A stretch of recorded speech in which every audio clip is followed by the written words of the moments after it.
JustinFREAKIN, the formidable voice of the culture.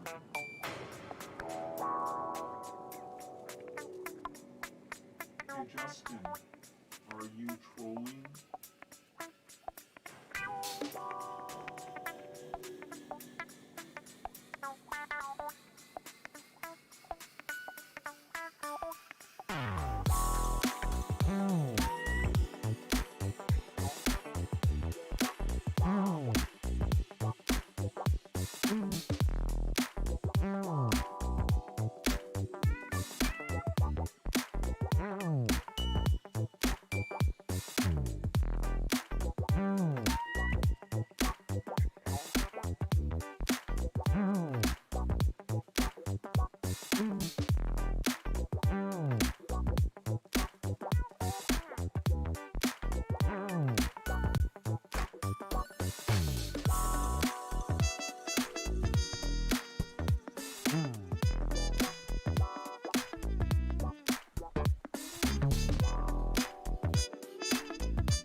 Wash your ass.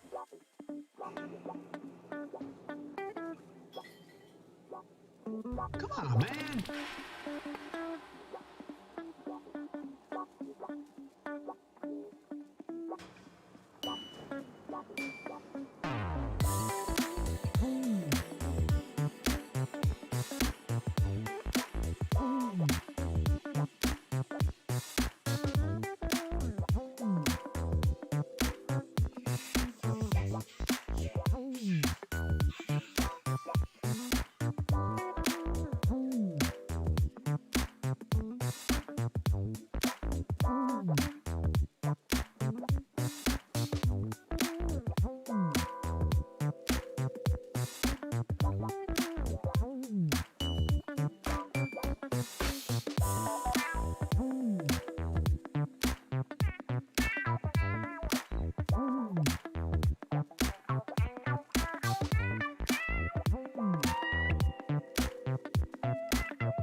This is the Troll Patrol, live with JustinFREAKIN. Welcome to the Troll Patrol, live, where I hope you enjoyed my extra special, extra gay countdown for this here Pride Month. Welcome, we are back on a regular schedule. This is a normal Troll Patrol show. Me Cakes, good evening. Warlord, Libertad. Good evening, my friends. You came just in time for me to tell you what we're going to talk about tonight, because I've got some wild-ass stories. I'm very glad to be back doing this. This is fantastic. We're going to run down all of the reactions to the Trump arraignment yesterday. I've got Tucker, I've got Anthony Scaramucci, I got all the 2024 presidential candidates responding to Trump. We're also going to hear from the dude in the prison outfit that got arrested yesterday. We're going to hear from a reporter who was harassed at the event at the Cuban restaurant. I went back and checked, and the music during this part is not obscenely loud. It's just obscenely loud in my headphones, and it makes me feel like I'm yelling. But the music sounds fine. It just throws me off. I'm not high enough for this shit. Mike Pence and Clay Travis actually got into it on Clay Travis's radio show. I can't wait to watch that clip. Meanwhile, NWA World Heavyweight Champion Tyrus, formerly known as the Funkasaurus in Brutus Clay, the Funkasaurus Brutus Clay in WWE. He is a Fox News contributor now, and he is very upset about Hillary Clinton.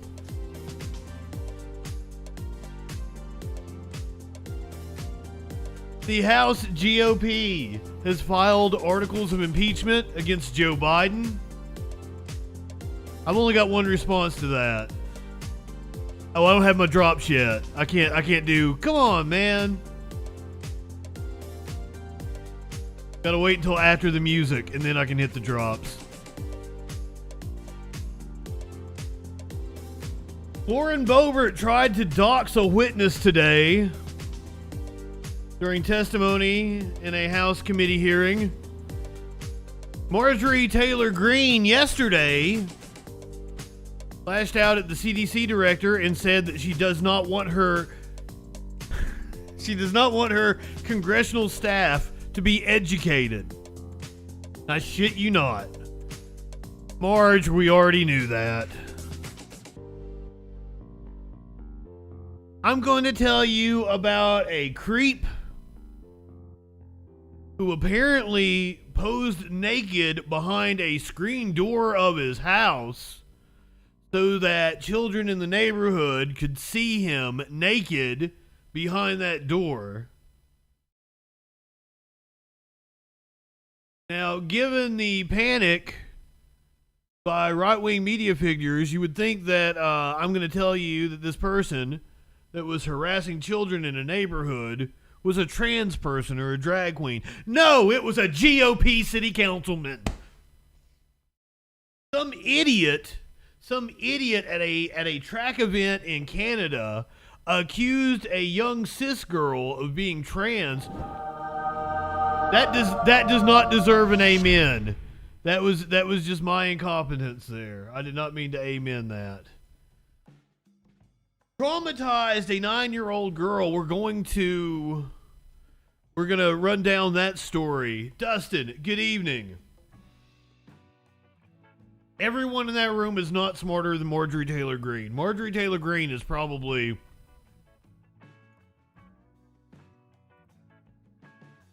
smarter than a third, and that's scary. That's fucking.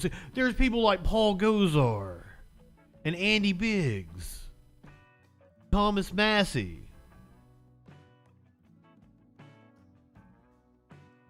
Just saying, Marge might actually have a few IQ points on a few GOP congressmen. Here is your meme of the day. This one cracked me up. Ron DeMantis. I don't even know why it's so funny to me. Ron DeMantis.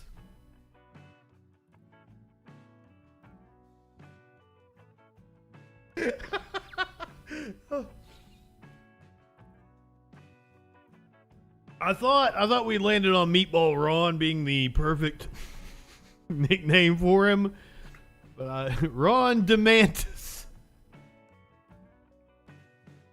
Jesus, I'm sorry, I'm a horrible person. back to what we're talking about tonight. We've got some serious topics to actually discuss, especially here. I hate that I'm going to have to go over all of these fucking stories during Pride Month. I'm gonna have to show you a anti-LGBTQ activist. I believe this happened in Missouri.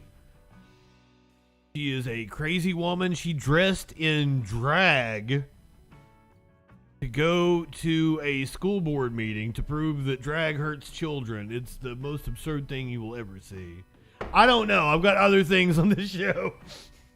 I'm like, oh, this is the most absurd thing you'll ever see. Shit, I have a show dedicated to playing the most absurd fucking videos on the internet. I've got more absurdity coming, I assure you. In Vermont, some asshole Nazis. Yeah, I'm going to call them that because that's what you are. Unless you're just some punk ass kids that don't know any better. These are fucking Nazis. Bullying middle school children celebrating Pride. Speaking of Nazis, Harrison Ford, star of the movie Indiana Jones, was asked his thoughts on punching Nazis. I'm going to play you what he had to say. The city has banned pride flags from city property, this just hours ago, despite a groundswell of support for the LGBTQ community. I'm going to show you a clip from inside of those wild proceedings earlier today. The White House has banned a topless trans woman. What? Banned a topless trans woman. That doesn't even make any sense. A trans woman who was apparently at a Pride event yesterday or the day before. She looks to be a sex worker. I looked at her Instagram. Now, that's not me being demeaning. Like, I looked at her Instagram like, she looks to be a sex worker. But apparently, she whipped off her top for maybe an OnlyFans picture or something at the White House. I don't blame her. Go for it, ma'am. Go for it. You only got one shot. But the White House has responded by banning her. You live in sexual anarchy? Was she bald? I don't know. I don't know what her pubic hair looks like. Though one video I watched of her, I was close to finding out. Also, she's very pretty. She is very, very pretty. But the White House has now banned her from future events. We've got a couple of different stories that I'm going to withhold judgment on. I don't know exactly what went on. A professor in Cincinnati is under fire. A student says that she was failed for using the phrase biological women. I can imagine there's more to the story. This is one of those, you're not free to say whatever you want. I'm challenging you. Kind of deals. Kind of like a Barry Weiss. Oh, they're assaulting my free speech. I don't even know why I did that voice. I'm sorry. I'm still tired from yesterday. Yeah, we'll blame it on that. Johns Hopkins University is apparently pulling their definition of lesbian. Get into the controversy surrounding that. As I read you all these stories that are attacks on the LGBTQ community, I would like to note that it was record time for them to move from dehumanizing the LGBTQ community to now dehumanizing homeless people. Jesse Waters saying we need to stigmatize being homeless. Goes on an entire rant against homeless people. What do they say about glass houses? Glass Fox News Corp studios in New York City. This is an interesting little bit. Researchers decided to conduct a study about incels. And apparently, it made the researchers really sad. The incels were so pathetic that it made the researchers incredibly sad.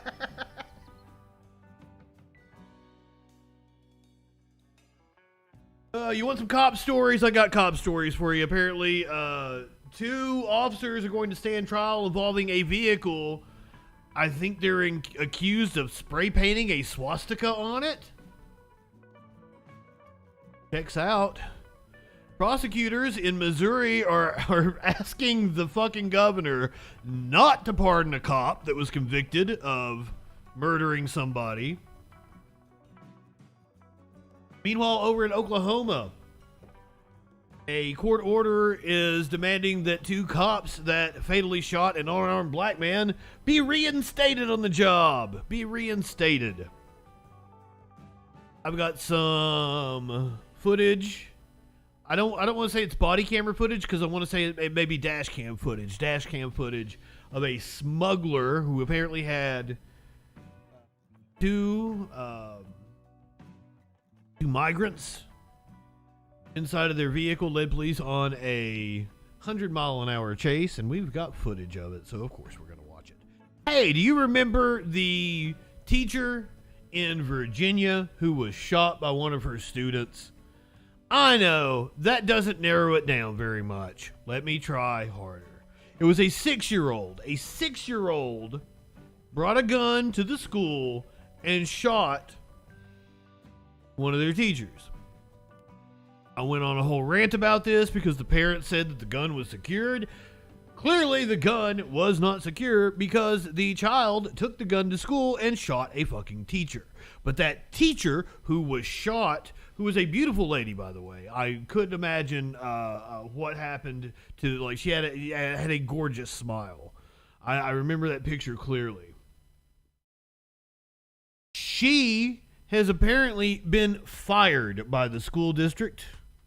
Apparently, school district is saying she resigned, but there is some confusion about whether she resigned or was fired. Now, I'm all about some workers' rights, and if a teacher was shot by their student, I don't believe what they deserve is to be fired. Probably deserve a raise. They probably deserve a cash payout from the district. Get into that story. Then we're going to talk about structural deficiencies here in the United States. It's a big problem. This was something I was wanting to get into. Was it last night? And it slipped my mind. We moved on to something else. Steelers might have came in here and got me off on a tangent. I-95 in Philadelphia has collapsed. If you have not seen the footage, it is wild. We're going to get into that. We're going to talk about an Iowa apartment complex that collapsed about 2 weeks ago. Killed several people, injured many others. I don't have the exact number. I want to say it was 4. 4 were killed, several others injured. But I might be off on that one. A new lawsuit accuses the inspector, the city, and the owner of gross negligence. And I would say that's pretty obvious based on the fact that the building fucking collapsed. I mean, it's not like we take buildings collapsing seriously in this country. Remember, we watched it here on this stream maybe a year and a half ago. It was the Surfside condos. We watched the video. It was so eerie because you could see people moving around in their apartment or their condo right before it collapsed. The video was insane. But hey, they've already submitted plans for a new building where that condo was. Plus, follow up on the story we talked about last night about... It might not have been last night. It might have been last week, last Thursday, where we were doing the indictment. Cops have installed cameras at a Vegas home to try to catch the UFOs that keep landing.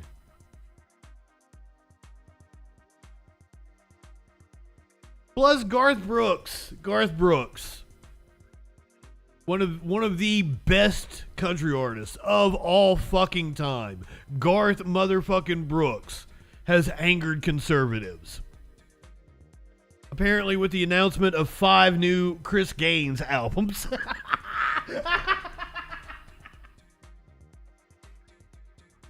But it made me very happy. No, that's not the reason they're angry. I just wanted to throw that out. All that and more tonight on the Troll Patrol. Live. What's up, fuckers? DJ Dub. Dustin. So glad to see you guys. Yes, we are back to the nightly news now. The nightly news. Warlord called me out on it. We weren't doing it nightly. I'm not going to be a liar. Can't call me a liar, bitches. You can call me a lot of things. You can call him Ron DeMantis.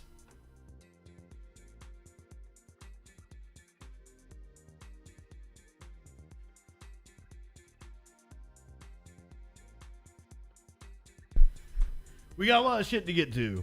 I wanted to... So, what the show looks like going forward, I don't know. It's going to be segmented. And maybe a segment on Twitch, if I get Twitch back, before the 8 p.m. part. 8 p.m. to 10 p.m. We'll do the news. Most of it... Okay, so DJ Dub... I do have shit going on, and it is me devoting myself to my business. I've been devoted to my business for the last 3 or 4 months in an attempt to kind of, get my head back over above water. Is that what they call it? And doing well. So now I can get back to focusing on the stream. But Twitch taking me down, my board... I still don't have a new board yet. This is a shitty ass board. I don't like doing voiceovers on it. I don't like doing the show on it. Everything about it pisses me off, but I plow through it. Like, you guys can't tell any difference, but like, it's night and fucking day me doing this show right now with this board compared to my old board, because there's just a lot of features I don't have. But this board cost me like $30. Whereas I need one that's, $300 or $400. So it's a lot of things. I got shit going on, taking a little break from the news as we prepare to get into, 2024 presidential shit. I need to get out of this chair. My ass hurts a lot because, I sit here and make videos for other people all day. But enough about me. Let's talk about you. No, let's talk about fucking Trump. Oh, no, that's not what we're starting with tonight. We have breaking news that made me rearrange the order of stories tonight. Yes, in the last couple of hours, we do have a semblance of justice coming down from New York. Daniel Penny faces up to 15 years on second-degree manslaughter charge in the chokehold death of Jordan Neely. Let me go ahead. I'll hit the content warning. We're not going to... DJ Dub, that's just YouTube. That's just a YouTube thing. Oh, thank you. I love the mic. The mic is not the issue with my board. The mic sounds amazing. The board is a piece of shit. So, Daniel Penny faces up to 15 years on second-degree manslaughter charge and chokehold death of Jordan Neely. Just indicted in the last couple of hours. A grand jury has indicted former Marine Daniel Penny for the chokehold killing of homeless man Jordan Neely during a subway confrontation last month, even as Penny's attorneys vowed to aggressively defend their client in court. Porg! Yes, the news is incredibly sad, but I'm going to give you some funny shit in the midst of some sad shit. So, like, once we get to the trans stories, I have good shit amongst all the bad shit we're going to talk about. When we do the Trump stories, I've got funny people to make fun of while we're going through it. So, stick with me here. Stick with me. Aggressively defend. Exactly. That's how we ended up in court here. Penny, 24, now faces one charge of second-degree manslaughter and another charge of criminally negligent homicide. The former could put him in state prison for up to 15 years. The second could lead to another 4 years behind bars. Penny actually made a video defending himself, and we're going to... That's a fantastic picture of Jordan Neely that I had not seen before. We played the video of him dancing. Penny, in his own words, released a video, I believe it was yesterday. He's going to tell us exactly what he believes happened, his side of the story. So I take the subway multiple times a day. In this instance, I was coming from school. I got out of class around 2:15, and I took the I was at J Street Metro Tech, took the Uptown F train. At 2nd Avenue, a man came on, stumbled on. He appeared to be on drugs. Bullshit. Closed, and he ripped his jacket off and threw it at the people sitting down to my left. I was listening to music at the time, and he was yelling, so I took my headphones out to hear what he was yelling. And the three main threats that he repeated over and over was, "I'm gonna kill you, I'm prepared to go to jail for life, and I'm willing to die." You know, this was a scary situation, and this whole "I'm prepared to go to life and I'm willing to die" this is the first I'm hearing of that. All of the first-hand accounts were "I'm hungry," or I think there was something about "I'm prepared to go to jail" or something, but not go to jail for life. Like this motherfucker's lying. He really came on. He was threatening. I'm 6'2", and he was taller than me. So it was, and there's a common misconception that Marines don't get scared. He was like 140 One of pounds. our core values is courage, and courage is not the absence of fear, but how you handle fear. And, you know, I was scared for myself, but I looked around, I saw women and children. He was yelling in their faces, saying these threats. I couldn't just sit still. Some people say that I was holding on to Mr. Neely for 15 minutes. This is not true. I mean, between stops is only a couple minutes. So the whole interaction lasted less than 5 minutes. Some people say I was trying to choke him to death, which is also not true. I was trying to restrain him. Motherfucker. I know. Once again, I will point out that UFC refs will stop a sleeper hold within seconds because it is that deadly. You can see in the video there's a clear rise and fall of his chest, indicating that he's breathing. I'm trying to restrain him from him being able to carry out the threats.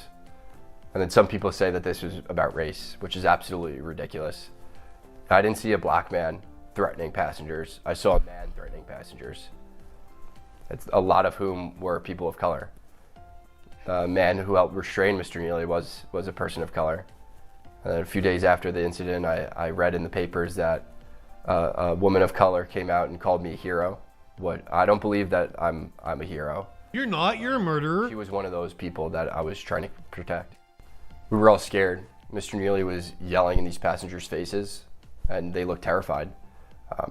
The reason why there was no video at the start of the altercation was because people were too afraid getting away from him, and the videos didn't start until they saw that situation was under control.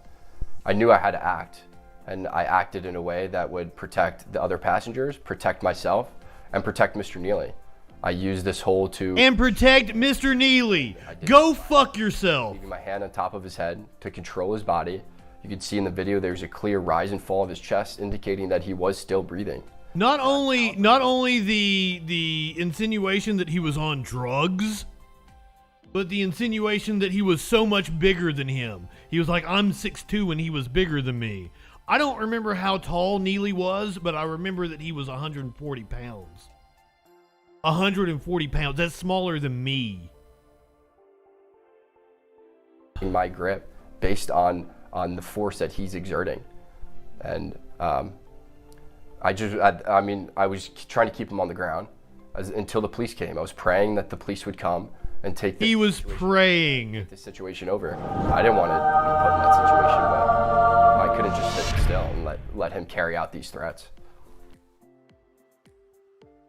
I mean, you might have actually been justified if, there had been some semblance of violence. But the only person who committed violence that day was you. You don't get to preemptively, I was protecting people from the thought that he might be violent. You don't get to do that. The only violent person there that day was you. So congratulations on your indictment. Indicted just a couple of hours ago. This was his picture from when he remanded himself over to the police. I think that happened a couple weeks ago.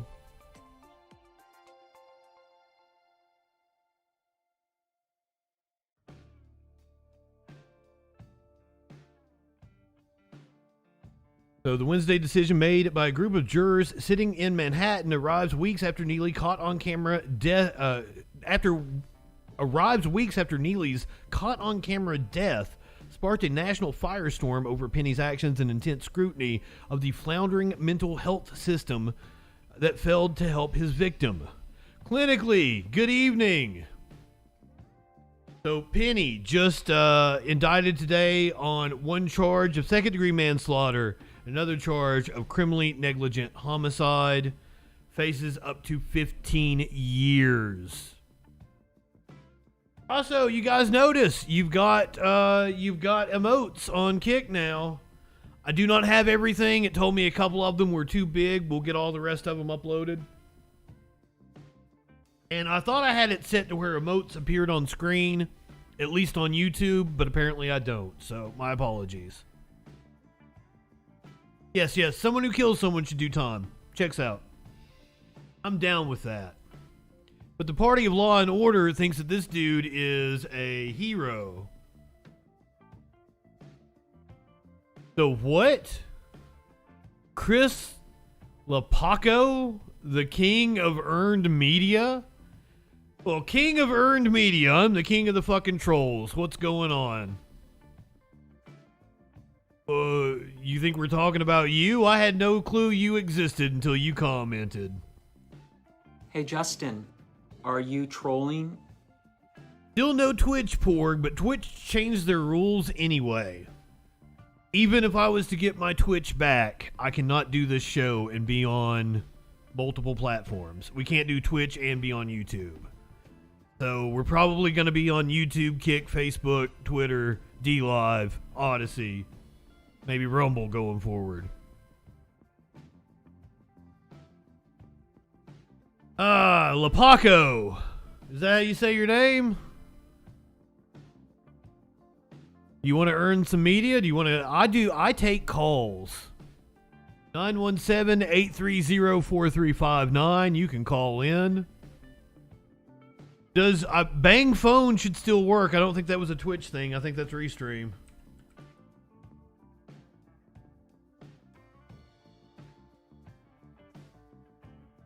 Maybe it was a Twitch thing.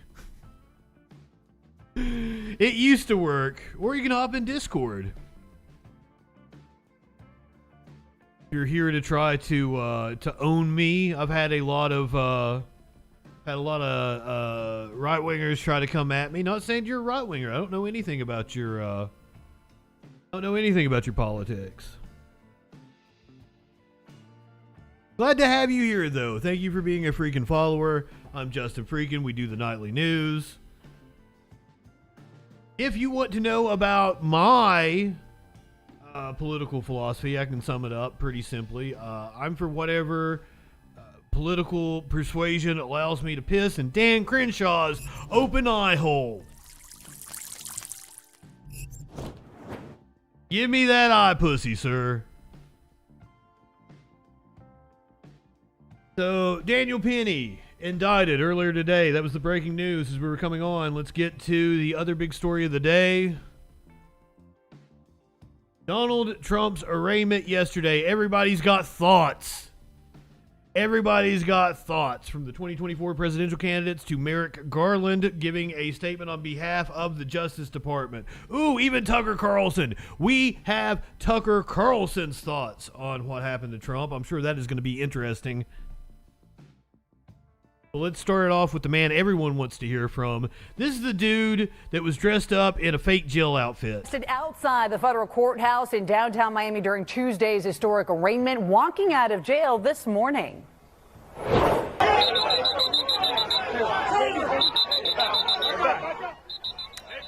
The arrest caught on camera after the man dressed as an inmate in a costume there jumped in front of the former president's motorcade. Now, that incident raising safety concerns about how anyone was able to get that close to the former president's motorcade. Yeah, but the Miami Police Department, they're touting a job well done. We have team coverage for you this noon. We want to begin with Julia Bagg live outside the jail where that protester walked out not too long ago.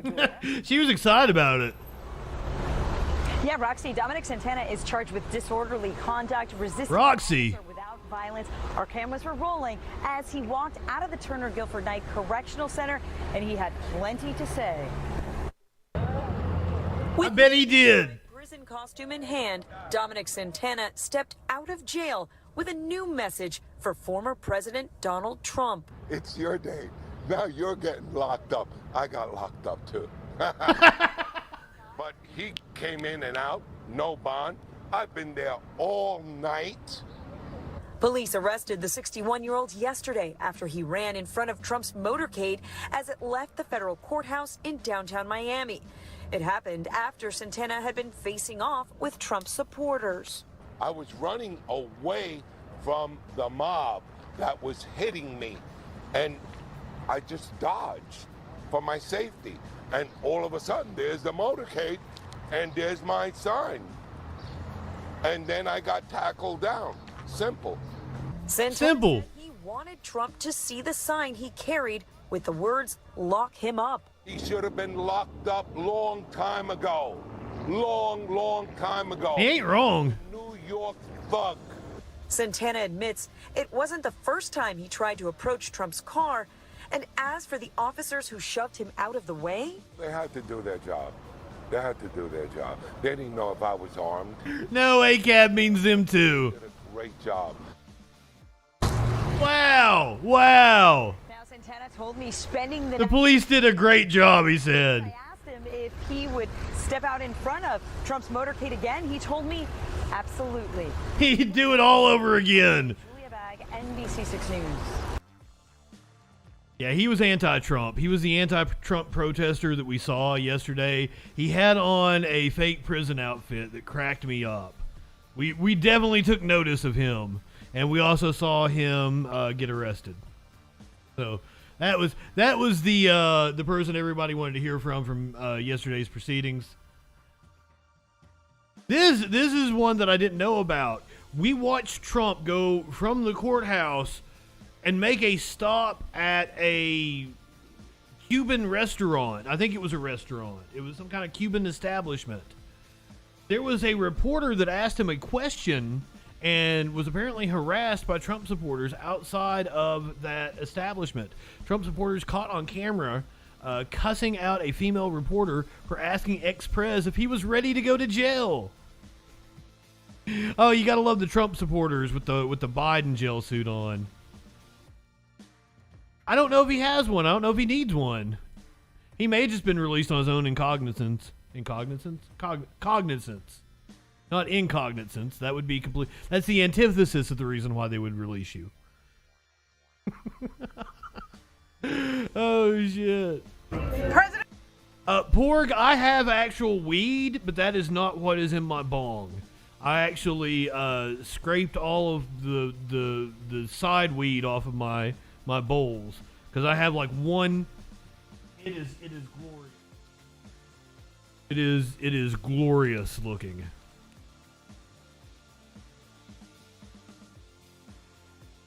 You guys ready for this?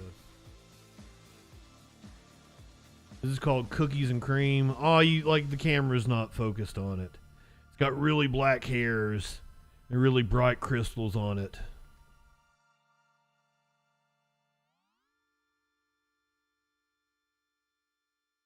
So I'm saving that for after the stream, after I settle in, after I eat.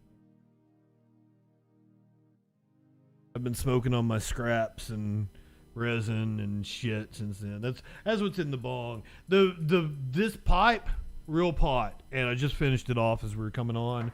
bong, resin, and scraps and shit.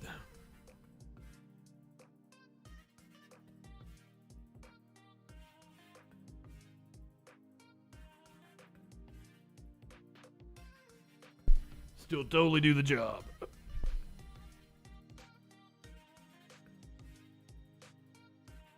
I believe I'm going to get to go on Friday, but it might be Saturday. So clinically, I might owe you an apology. I might have needed to to save just what, because I thought today was Thursday all fucking day, and it's not. It's Wednesday. So it's kind of thrown me off a little bit. But anyway, yes, fair enough. Clinically, I've yet to see you be wrong. So this was at that Cuban establishment that we saw yesterday, where Trump stopped and did like a campaign event, did a photo op on his way to the airport before he went to Bedminster to give the speech we watched last night. A reporter dared ask him a hard question, more like taunting him. President Trump, are you ready to go to jail? President Trump!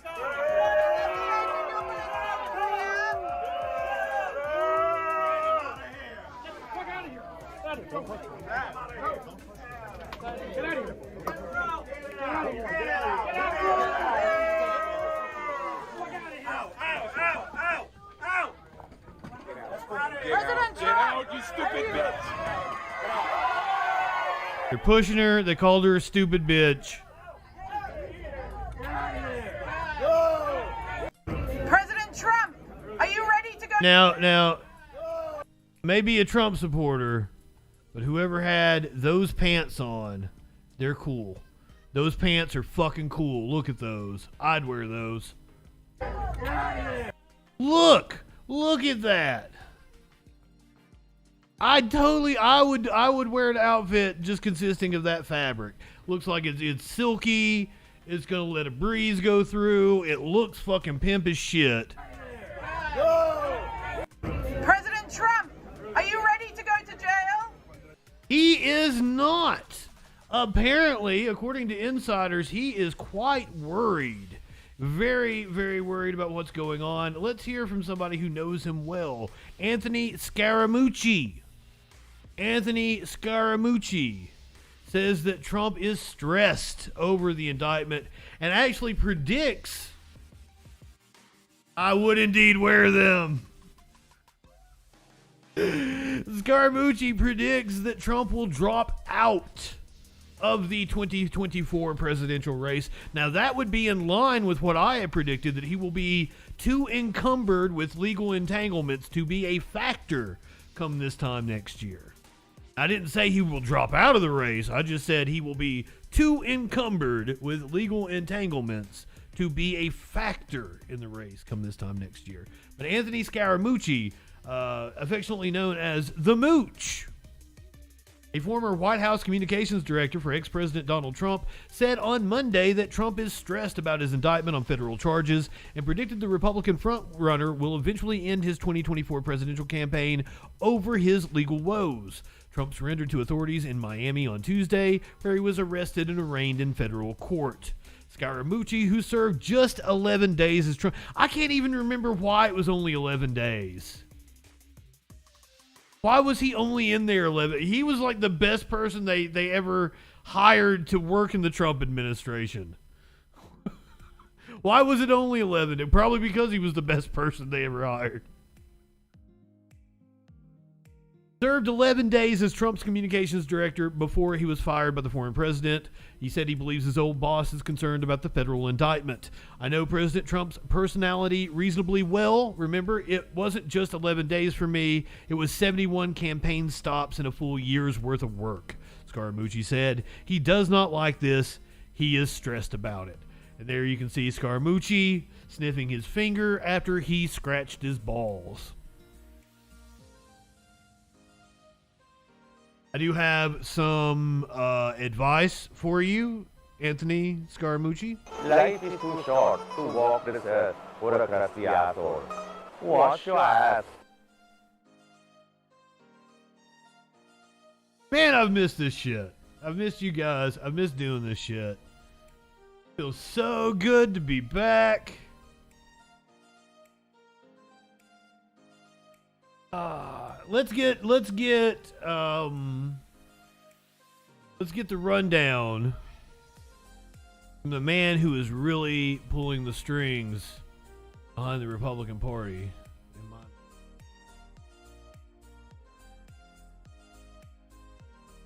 Here's the... Hold on.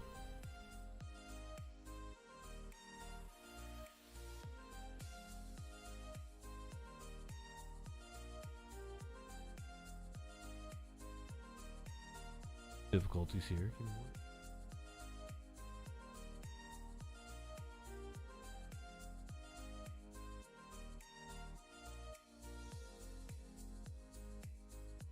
In case you missed it, Tucker Carlson has re-debuted his show. It is now on Twitter.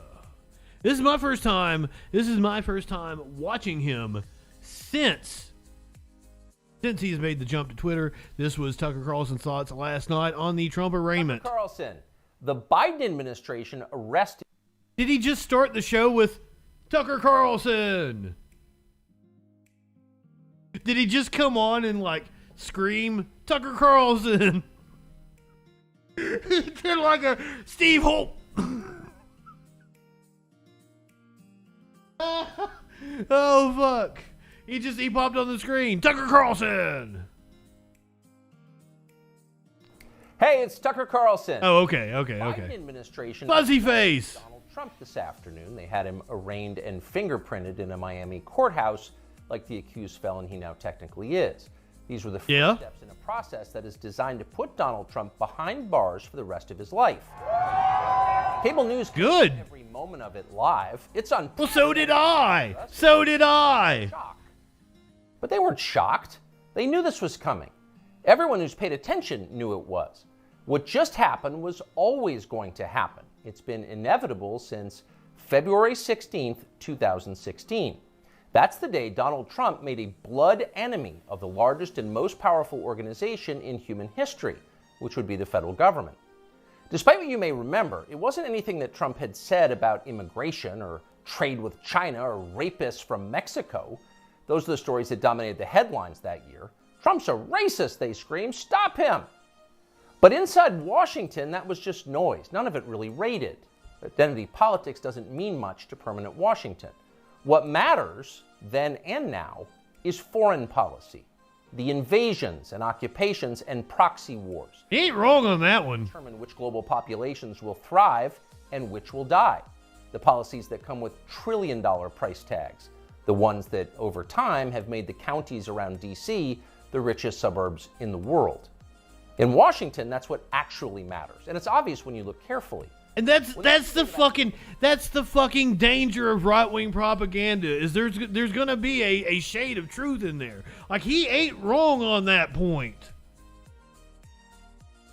But the shit that he's gonna say after this, like, it's gonna be the wrong policy prescriptions. It's gonna be the wrong motives. It's gonna be the wrong framing of the argument. It's gonna be ahistorical. Everything that he's getting ready to say following the salient point that he actually made to start off with. Anything else, for example, the debt ceiling, both sides take their assigned positions and they start yelling. But when Congress decides to start a war, no matter how foolish or counterproductive or obviously disconnected from America's core interests that war may be, when that happens, the leaders of both parties automatically jump behind it like circus clowns. And then they stay there, sometimes for decades. They defend that war. And this is maddening to me, because this motherfucker, I am far closer to a pacifist than Tucker Carlson, I'm certain. I don't even think that he has values or principles that he's standing on. But on behalf of autocratic interests, Russia and Hungary and the people that back Tucker Carlson, he is taking aim at U.S. involvement in wars to help people. While properly diagnosing the gross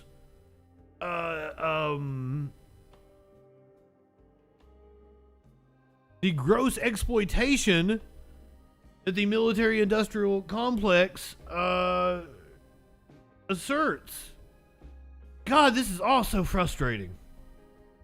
Relentlessly against all evidence until somebody finally rings the all clear bell and they can begin to admit that actually maybe it wasn't such a great idea. We meant well, but it just didn't work out.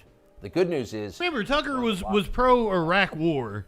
In the end, they usually do say something like that, but only after emotions have cooled and the damning details have begun to fade from collective memory. It's an apology that's not actually an apology, much less repentance, and it's years too late to matter in any case. But until then, that's all you're getting. Until then, no dissent is allowed. That's the first rule of Washington. But somehow, Trump didn't bother to follow it. He is from out of town, so maybe he didn't know it was a rule, or maybe he just didn't care. Either way, 7.5 years later, we can point to the precise moment that permanent Washington decided to send Donald Trump to prison. Here it is. It's from the Republican candidates debate in Greenville, South Carolina. We should have never been in Iraq. We have destabilized the Middle East. They lied. They said there were weapons of mass destruction. There were none, and they knew there were none. There were no weapons of mass destruction. Numerous Democrats have said exactly that. But the perma government, or whatever he called it, would arrest Donald Trump because he said that. Because they're being ran by the Democrats, who have also said that. All right. We should never have been in Iraq, Trump said. We destabilized the Middle East. Now, by the time Trump said that, a lot of Republican primary voters were starting to reach the same conclusion. How could they not? But it was the next line that doomed Trump to today's arrest. They lied, he said. There were no weapons of mass destruction, and they knew there were none. Now, when he said that, a few in the crowd booed. Most just sat there in silence, stunned. Can he say that? We knew that at the time. And by saying that, he sealed his fate. That was the one thing you were not allowed to say, because it implicated too many people on both sides, which on this topic is really just one side. Hillary Clinton was guilty of it, but so was Paul Ryan. All of them were guilty. They all knew, they all lied. And to a person, they hated Donald Trump for exposing them. After that, it was pretty clear that even if... I am not sure... Whoa. Hillary Clinton at the time would have been a senator. I don't remember what committee she was on, if she was on like the Intelligence Committee or the Foreign Affairs Committee. I don't think Hillary Clinton would have known, nor was she in a position to have any say in the invasion of Iraq. Neither would Paul Ryan, but like, Tucker, didn't you support the Bush administration, the ones that actually did the shit you're talking about? Hard time controlling the federal government he was supposed to be in charge of. Most of permanent Washington decided that thwarting Trump was the single most important mission in their lives. Everything depended on it. Many of them said so publicly, but others didn't say so publicly. In fact, the stealthier ones took another path. They ran toward Trump. Tucker looks like a frog. They sucked up to him. They ingratiated themselves with the man they intuitively understood was susceptible to flattery, which Trump is. And they did this in order to subvert his new administration from the inside. There were a number of these, and you could spot them immediately. They were flatterers. Invariably, the ones who flattered Trump the most hated him the most and disagreed the most strongly with his views. You saw them in the hall.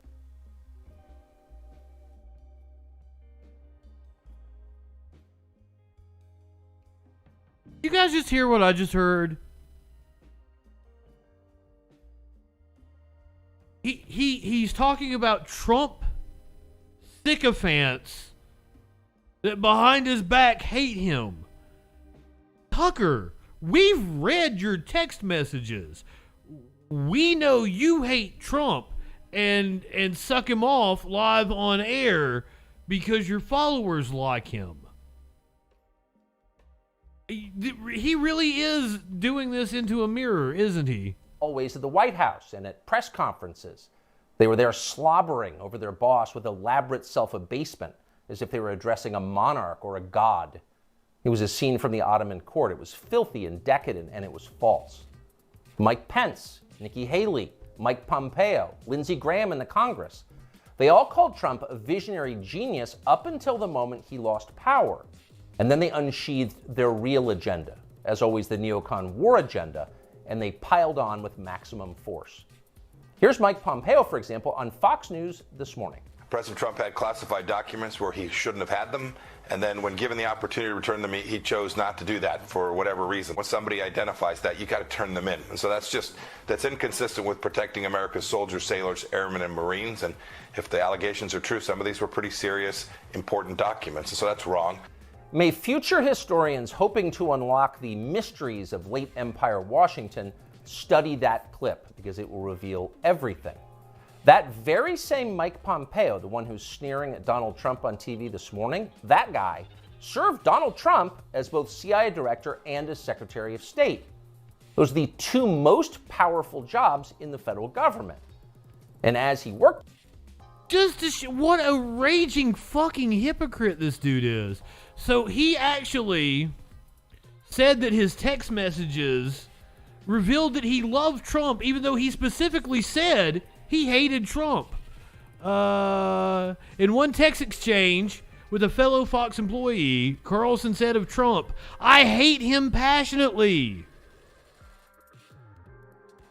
"We are very, very close to being able to ignore Trump most nights. I truly can't wait," Carlson wrote in a text to an unidentified Fox employee on January 4th, 2021.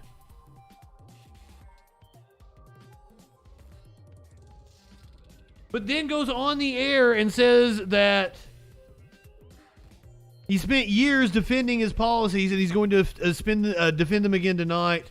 And actually, I'm pretty straightforward. I love Trump. Like, as a person, I think Trump is funny and insightful. That's what he said after saying that he hated him passionately. And now Tucker goes on his Twitter show and talks about people who are two-faced. Wild.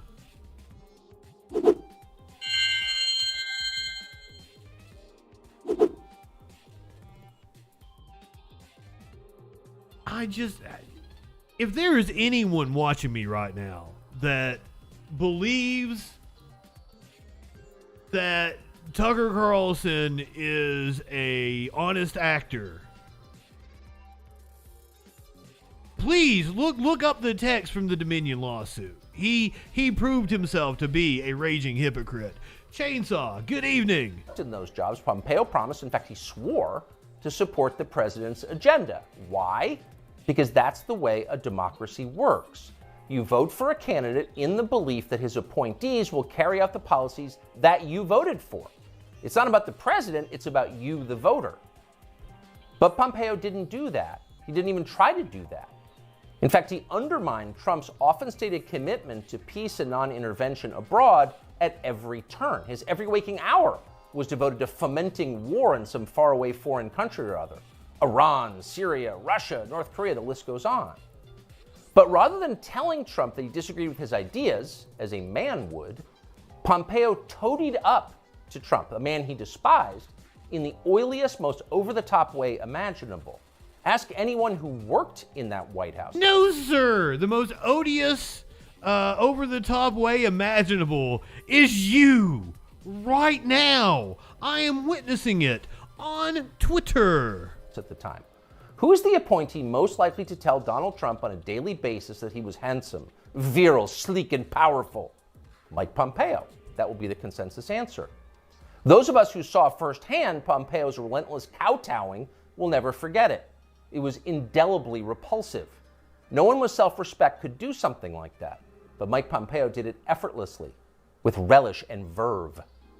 Now, this same person is telling Fox News viewers that he fears for the safety of our military, our soldiers, sailors, airmen, and Marines, in the approved phrase, because Donald Trump took some classified documents home and didn't immediately return them to the National Archives? What a lie that is. Mike Pompeo knows that's a lie. He spent his entire life in Washington. Washington is a city where internal memos about Labor Day are classified because everything is classified. Your government has classified more than 1 billion federal documents, most of them boring. Once again, this is back to like, that's true. Lock them away in secret where you can't see them because you may be an American citizen, but not really, and therefore you don't have the necessary clearances to know what's going on. And by the way, none of this is done in order to make America safer, any more than COVID restrictions were designed to keep you healthy. No, it's a caste system. That's the point. And you're the untouchable in this hierarchy. Mike Pompeo knows that. Everybody who works in Washington knows that. How many secret documents do you think Dick Cheney took home? Once again, if there's anybody watching me who might consider Tucker Carlson an honest actor, he's talking about a caste system when he is the heir to the Swanson frozen foods fortune. His somebody tell me what his real name is, like his full fucking name. It's Tucker something Kennedy Renholt Swanson Bigadut the Third or some shit like that. Seriously. Fucking shit. Home with him while he was running the Iraq War. How many did his wife read? She never had a clearance. We'll never know the answer because there is no chance Dick Cheney will ever be investigated or his staffers will be told to wear wires in his presence. He will never be indicted for this. Please indict Dick Cheney. Please. We've been fucking 20 fucking years I've been screaming for it. Oh. Tucker Swanson McNear Carlson. Tucker Swanson McNear Carlson. Dick Cheney is a neocon. Donald Trump is not. Dick Cheney supports war with Russia. Trump does not. That's the difference. The rest is just a distraction. The prosecution of Donald Trump is transparently political. He's literally Joe Biden's main political opponent. He's polling over 60% among Republican voters right now. So Joe Biden is doing what no president has ever dared to do. He's using law enforcement to lock up his chief rival. That's happening right now. Anyone who denies it's happening is lying to you. But actually, it's worse. I'm going to deny that it's happening because that's the reason why a special you're lying to your audience, and that's why it's such a disservice. Like, I have ethics, so I feel the need that when I'm doing a story to try to point out as much nuance as I can to actually properly represent the other side of the argument. This motherfucker doesn't. Saying that Joe Biden is locking up his political opponent is just absolutely absurd because that's the reason why there's a special counsel. An apolitical appointee, separate from the Justice Department, which is political, to oversee the investigation. Plain and simple. He was indicted by a jury of his peers. And to state otherwise is to make a mockery of our legal system, you gigantic piece of shit. Worse than that. Trump's prosecution isn't just political, it's ideological. Nobody with Trump's views is allowed to have power in this country. Criticize our wars and they're the only people that have power in this fucking country. That's the message Washington is sending. Not just the Democratic Party is sending, but both parties are sending. Like so many Republicans, for example, the supposedly conservative governor of Texas, Greg Abbott, spent yesterday totally ignoring the destruction of the American justice system. Instead, he signed a highly important bill called the Crown Act, which, according to the celebratory tweet Abbott sent... Wait, he's turned on Abbott now? Prohibit discrimination based on textures and hairstyles historically associated with race. Fantastic! In other words, in Texas, cornrows are now protected by law. Good! Unapproved views about Ukraine is not. That's fine with most elected Republicans. They find... No. Having unapproved views about Ukraine is protected by the First Amendment, motherfucker. You stupid piece of... You're on Twitter, reaching millions. I don't know. How many views does this have? 74.9 million views, which is 79.4 million people did not watch this, I assure you. Find Trump tiresome and embarrassing. Their donors hate him. They will not be sad if he dies in jail. But what about voters? What are they learning from this spectacle? Well, mostly they're learning that they have no power at all because nobody cares about them. But they already knew that. Unlike so many of our elected leaders, they have been to America recently. They know what it looks like. Have you seen it? If you've got a few days this summer, find out. Take a road trip and see for yourself. Drive 500 miles in any direction and then come home. How are things looking? Well, they should look great. The federal government spent $6.5 trillion last year. That's more than any government has ever spent, ever. So at the very least, you would expect pristine public roads. Oh no, that's not. I don't think that's actually true. I think, well, in terms of money printed, Trump eclipses Biden the last year, which needed to happen with the CARES package. That's splitting here. You see when you drive around this country, there are potholes and Jersey barriers everywhere. Looks like Tegucigalpa before the Chinese decided to rebuild. But you guys call fucking fixing roads socialism. We don't have China buying our roads. So they're falling apart. You'd think the people you would pass on your road trip would look happy and prosperous. Again, this is a very rich country. But a lot of them don't. Quite a few appear to be strung out on drugs. You see them shuffling by shuttered storefronts in small towns. And you wonder, as you see all of this, where did all the money go? It's certainly not here. Well, it's in Washington. It's in Fairfax and Loudoun counties, and in leafy, perfectly manicured Northwest D.C. And of course, a huge chunk of it went to Ukraine, to Zelensky and his friends. Not because you voted for that. You didn't vote to give it to them. You never would. But because Joe Biden and his many allies, from Chuck Schumer to Mitch McConnell to Paul Ryan, and every single news anchor on all of television, all of them believe that Ukraine, its borders, its future, its infrastructure are all more important than the town that you live in. They sincerely think that, and it's obvious. Everyone in power thinks that. What? Whatever else you say about him, Trump is the one guy with an actual shot at becoming president who dissents from Washington. We're sitting here watching Tucker Carlson, and a dude pops in and is like, is this left-wing lib shit? Trying to take over kick? Fuck. Right-wingers are morons.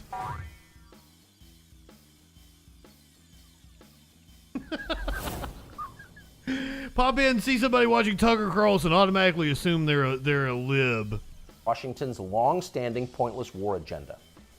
And for that one fact, they're trying to take Trump out before you can vote for him.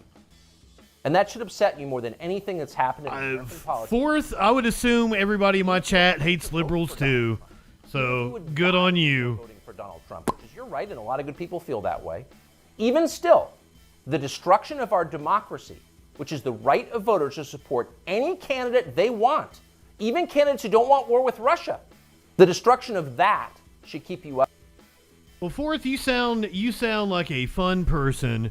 Why don't you give us a call, 917-830-4359, or hop in the Discord. Please tell me why you think I am dog shit. I would love to know. 917-830-4359, or you can hop in the Discord.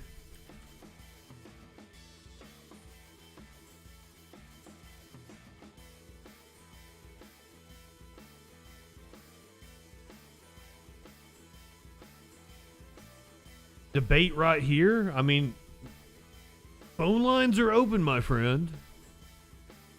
Discord is open. Richard is literally a communist. I look like a Nazi. What, because of my bald head? I had to shave my head because Trump got arrested. Bless your little heart. My friend, Maynard is not impressed with your attempt at trolling me.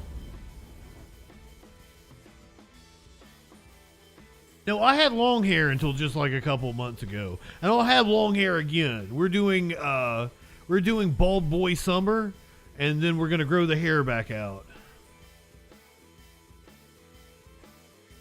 So it's just temporary. Are you calling in, or are you getting in the Discord? I support you supporting Ukrainian flag. Where do you see a Ukrainian flag? Do I have a Ukrainian flag anywhere? My position on Ukraine would probably be a hell of a lot more complex than support or not support. My friend, I assure you, I've thought about the issue a lot more than you have.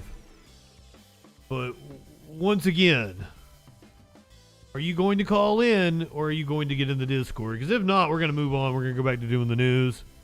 We'll find out what that news be doing. The right wingers really need to learn to feel embarrassment.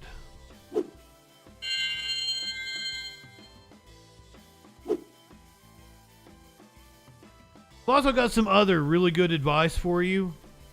Life is too short to walk this earth for a crusty asshole.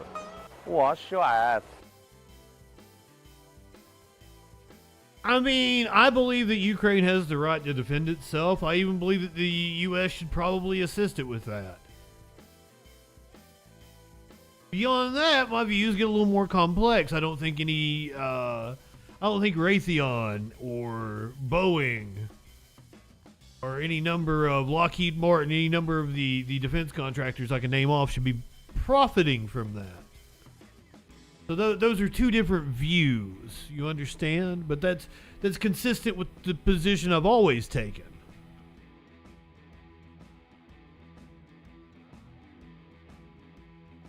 But yeah, my chat is probably far more to the left than I am. Yeah, right-wingers are so fucking fickle. They want to come in, they want to talk shit, but they never want to man up.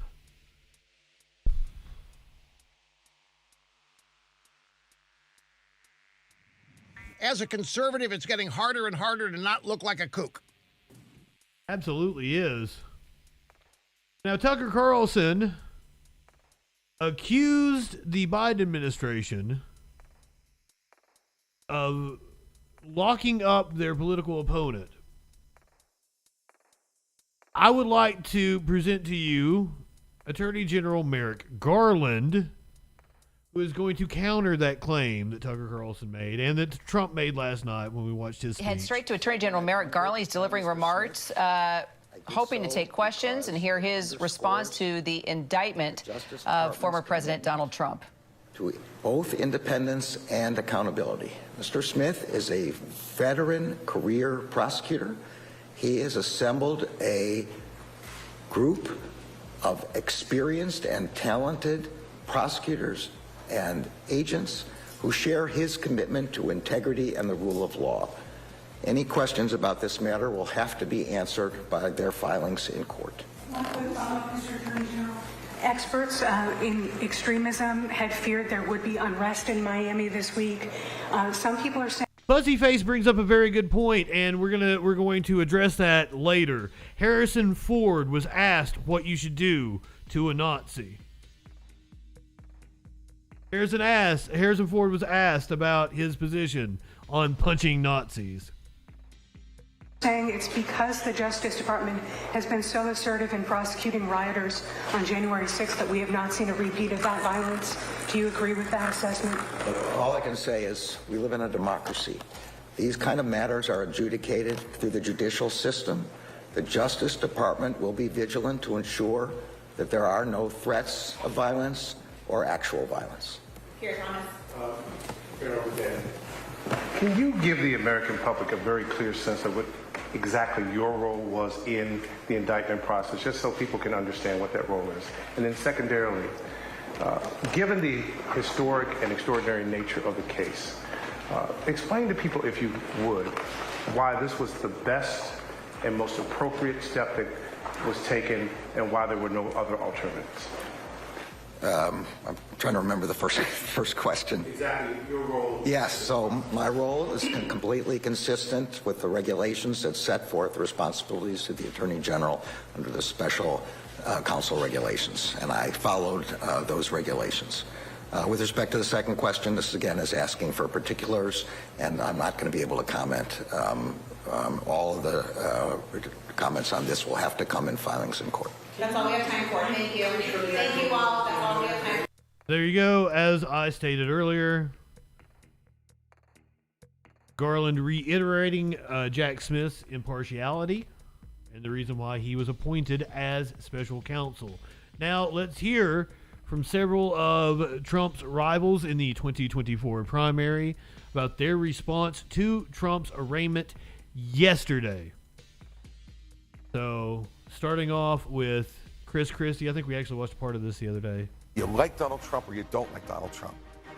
This conduct is inexcusable, in my opinion. for somebody who wants to be president of the United States. If this indictment is true, if what it says is actually the case, President Trump was incredibly reckless with our national security. Yeah. Welcome back to America Decides. While the majority of Republicans continue to defend Donald Trump, several 2024 competitors have shown new openness to at least criticize him a bit. Maura Gillespie and Joel Payne join us now. Maura is the founder of Blue Stack Strategies and previously served as an advisor to former Republican House Speaker John Boehner and former Illinois Congressman Adam Kinzinger. Joel, a Democratic strategist, as well as a CBS News political contributor and the chief communications officer for Move On. Great to have you both here. I want to start with something that former House Speaker Paul Ryan said earlier today on CBS Mornings, because this reporter at least believes that's kind of where all of this is headed. Let's just take a listen to what he said. I've been a never again Trumper for some time now. Yeah. So no, I'm not a Trump fan. I want to win, and if we nominate Trump, we're going to lose. He hasn't won anything since 2016. Mm-hmm. We lost the House in 18. We lost the presidency in 20. We've lost the Senate. We would have won the Senate this time in 22 had it not been for Trump and his nominees in some of our key primary elections. Is he wrong, Maura?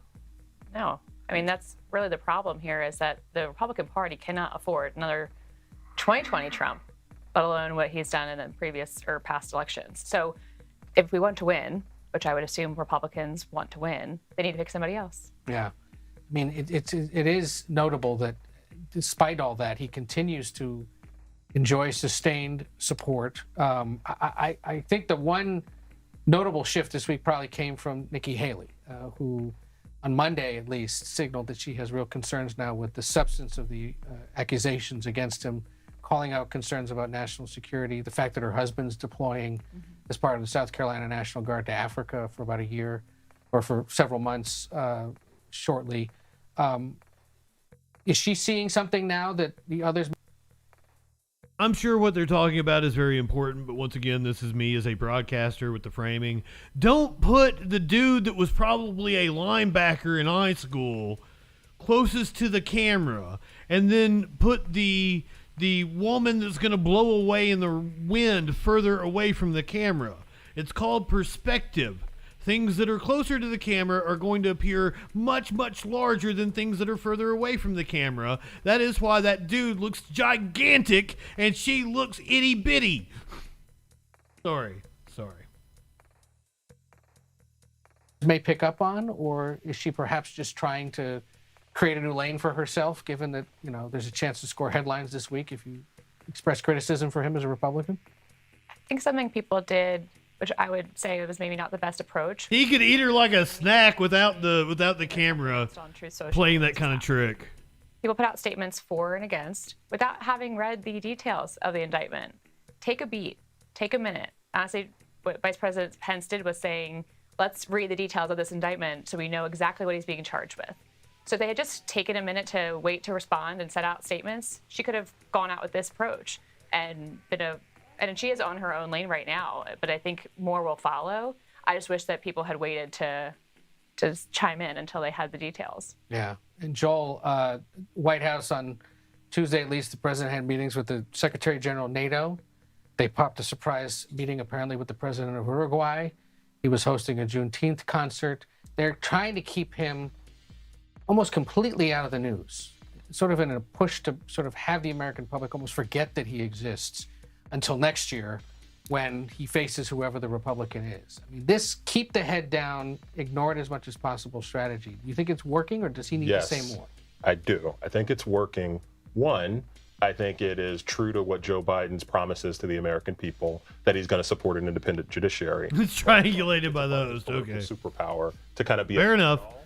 To be able, as I like to say, Joe Biden, he can have a conversation with any American. He could be welcome at any dinner table. They might not agree with him, but he's welcome there, and that's a superpower. But to me, Ed, the big question here is, does political gravity still apply? Okay.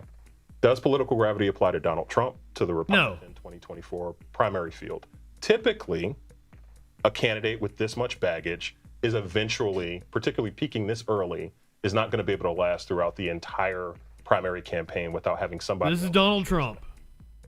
does political gravity still apply? And I think that's what we're all kind of trying to figure out. And even me, as someone who's not a Republican, just a political observer, I'm trying to figure out, does political gravity still apply? Because also, Donald Trump has been in front of the American people a lot, not just as an indicted former president, but just as a political candidate. Right. Oh, our right winger, probably. We weren't giving him attention.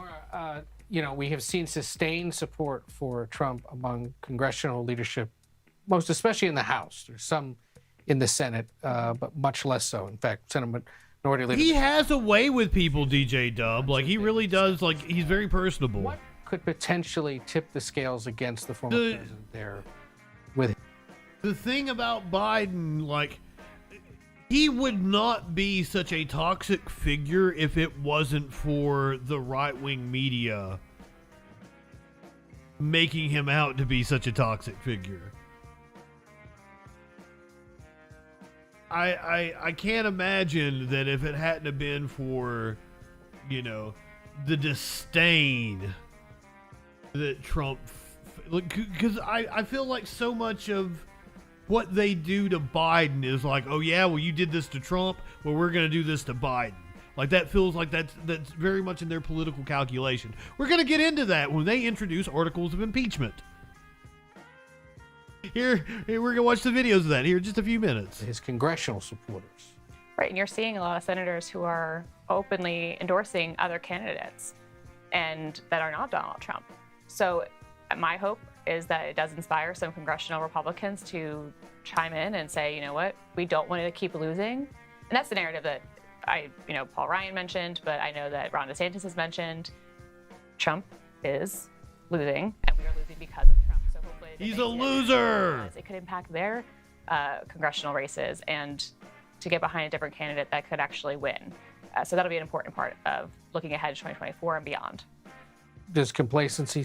I don't know that there is a candidate that could win on the Republican side other than a demagogue like Trump that animates the very worst in people. Trump brings a lot of independents that wouldn't otherwise vote Republican, that wouldn't otherwise vote. So you subtract that from Trump's vote total, and I don't know that he would have enough to push him, or that any other candidate would have enough to push them over the line. The Republican brand has been toxic since, as I brought it up the other day, in 2009, 2010, you couldn't get people to admit that they supported George W. Bush. It was wild. So it's weird to see this lasting impact of Trump in our politics. But I think it's unique to Trump. I think the rules of politics, the gravity of politics that the one commentator was discussing, it still applies to everybody else. It's just Trump. Mentioned Mike Pence. Mike Pence took a wait-and-see approach in terms of the indictment last week when he was approached for comment. So now that we've waited and seen, let's see what Mike Pence has to say. He went on with right-wing nut job Clay Travis. The libs shouldn't love George W. Well, the libs do. The left still does not like George W. Bush. Clay Travis and Buck Sexton, two absolute, and of course they're right-wing idiots. Clay Travis and Buck Sexton. Those two fucking names. Like, if my name was Buck Sexton, I couldn't get on here and talk about trans rights. I'd have to be a fucking right-wing moron. The name demands it. But Mike Pence went on with Clay Travis and Buck Sexton, and apparently it got pretty contentious. You directly answered it. So let's presume you're fortunate enough to take oath of office January 2025. You become the next president of the United States. Donald Trump is convicted of what I think you would agree are clearly, to a large degree, political-based charges. He is facing time in prison. Maybe they even put handcuffs on him and walk him into a prison. Would you can't wait from those federal charges? Well, first off, these are serious charges. And as I said, I can't defend what's been alleged, but the president does deserve to make his defense. And I would say to each one of you, look, I've been a former governor. I've actually granted pardons to people. And I take the pardon authority very seriously. It's an enormously important power of someone in an executive position. And I just think it's premature to have any conversation about that right now, guys. I really Why do. would you? But hold on. Let me just ask. That's a perfectly reasonable position. I think as a matter of principle, if you believe, as both Buck and I do, that Donald Trump is being prosecuted to a large extent for political based. Buddy, he clearly doesn't believe that. 240-plus year history of the United States, that we are setting an awful precedent here. And I think it's important to look at this even before the case has taken place. You've read the indictment. You know what the allegations are. They are serious. Right. But to me, how is it not political of them to say that before the case even takes place, we should throw it out? How is that not strictly political on your part? This is the party of law and order, by the way. Is gained by allowing Donald Trump to be put in prison in the event he was convicted, is we lose infinitely more by not just taking a principled stand and saying, as a matter of principle, this shouldn't happen, I'm not going to allow it. To me, if you're the executive, you are the ultimate decider. With all due respect, when you aren't telling us what your decision would be. The due respect is none. Question and frankly, not stepping up on the front of leadership, which in the past you've been willing to do. So to me, not answering is a no. Well, look, number one, I don't think you know what the president's defense is, do you? I mean, what are the facts? I mean, look, we either believe in our judicial process in this country or we don't. We either stand by the rule of law, we don't. I just, what I would tell you is I think as someone who has exercised what I'm hearing is you're fine with past, Donald Trump being put in prison, sir, and that to me, if he's guilty, the president feels pretty disrespectful. I had a standard rule. I don't talk about hypotheticals. Look, we don't know what the president's defense here is. I think he's entitled to make his defense, entitled to have his day in court. And look, let's take it one step at a time. But I would just tell you that but if you know that these are political charges, and you do, this is not a. And you do, he says. I think we've gotten what we're going to get here in terms of an answer to this one. I just think any conclusion by anyone running for the presidency of the United States that would prejudge the facts in this case or prejudge the investigation into President Biden or his family is premature. Let's let the process play out. Let's follow the facts, and I promise you, as President of the United States, I'll do just that. That was a perfectly reasonable answer on Mike Pence's part. For once, I agree with Mike Pence. And that is how batshit fucking insane right-wing media has gone, that they think they can just bully the former vice president into shirking the rule of law. It's astounding to me. The other night we did a rundown of 2024 presidential candidates, and one that I left off was Asa Hutchinson. He says we should not be discussing pardons for the former president. And he is correct. Cracks in the solid GOP support for Donald Trump beginning to appear as more Republican senators and presidential campaign challengers are starting to criticize, a little tentatively, his handling of classified documents. Some candidates, like Mike Pence, Tim Scott, and Nikki Haley, are criticizing the prosecution and still starting very tentatively, as I say, taking issue with how defense documents were apparently stored at Mar-a-Lago with those graphic photographs we saw in the indictment. Nikki Haley is now saying Mr. Trump was reckless, but at the same time, she's speaking in favor of a potential pardon for him if he's convicted. I think it would be terrible for the country to have a former president in prison for years because of a documents case. That's something you see in a third world country. I saw that at the United Nations. She's on with Clay Travis and Buck Sexton. From the start, Chris Christie and Asa Hutchinson have been the most critical, and joining me now is Republican presidential candidate Asa Hutchinson, the former Arkansas governor, congressman, and former federal prosecutor. Welcome very much, Governor. Thanks for being with us. Thank you, Andrew. Well, you have not hesitated. So what is your reaction to Nikki Haley saying that she would pardon him, already saying she would pardon him? Well, it surprises me. The pardon power of the president is so important to our justice system, but it's always considered generally after a conviction or whenever this elements of justice require it. It shouldn't be a part of a political campaign. That's the most important thing. It's simply goddamn right discussing a pardon whenever we really have not gotten the facts out. And so that's not something that I think it should be discussed. I'm certainly opposed to it in part of the campaign for president. Chris Christie was on Fox News today and giving his reaction. Ladies and gentlemen, Steelers has chimed in with Bidens are corrupt, proving yet again that right-wingers fucking morons.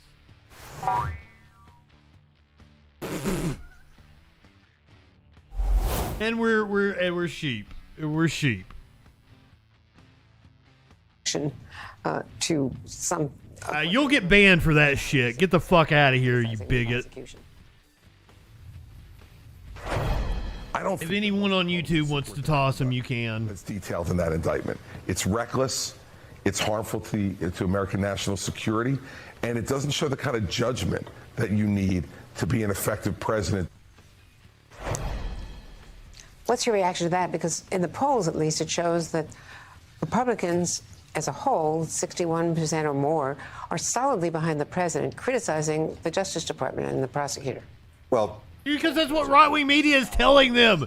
This motherfucker comes in here, calls me a sheep. He's probably watching Clay Travis and Buck Sexton, who just thought that they could bully the former vice president into accepting their position that you should ignore the rule of law. I love that D's nuts popped out to teabag you.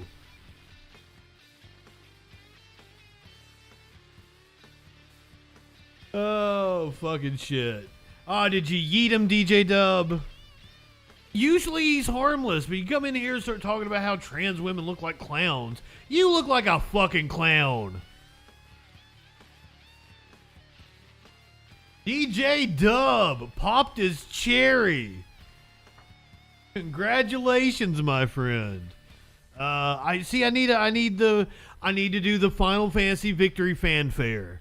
Especially because, like, I'm all stoked for Final Fantasy now. Man, you have not seen a gaming community go from, like, hating on a game to be, like, completely against it.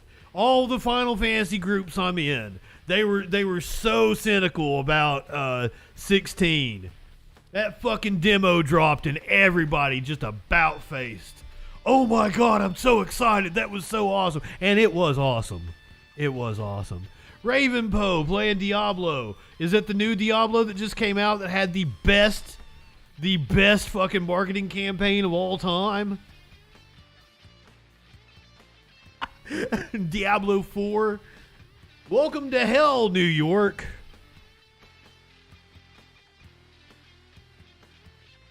Oh, goddamn. I am currently just dicking around with Final Fantasy VII Remake, just waiting for next week. All mods are bastards. Your badge. Is there a badge that comes with it? I don't... Like, YouTube does give a... You need to sub, you get a badge. Or membership, whatever it is. Yes, Richard, you're right. Healthy skepticism was warranted. I did not like Final Fantasy. And I had, like... Okay, this was my thing, is I wasn't excited for Final Fantasy 16. I was, like, trying to get myself hyped up for it. Up until the demo. And then, like, the demo really is, like... I'm excited now. I am very stoked for next Thursday. But I knew that, like, Final Fantasy VII Remake is excellent. Like, the combat is fun as fuck. I really enjoyed it. So I was cautiously optimistic about 16.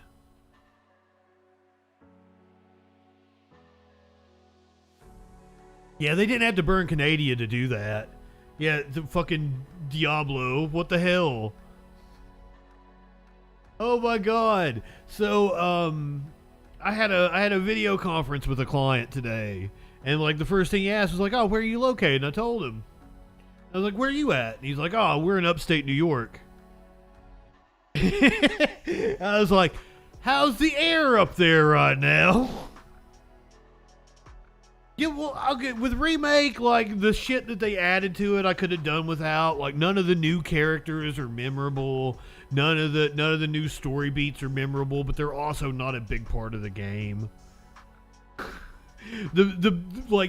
It takes you away from like the traditional story of Final Fantasy VII just long enough to where like you stumble into the next scene that's like all the beats from the original game, and it just makes you like, member berry out again.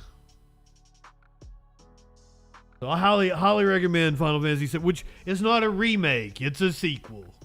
I'm pretty confident that this is not that the story of Final Fantasy VII exists separate from this story that they're telling.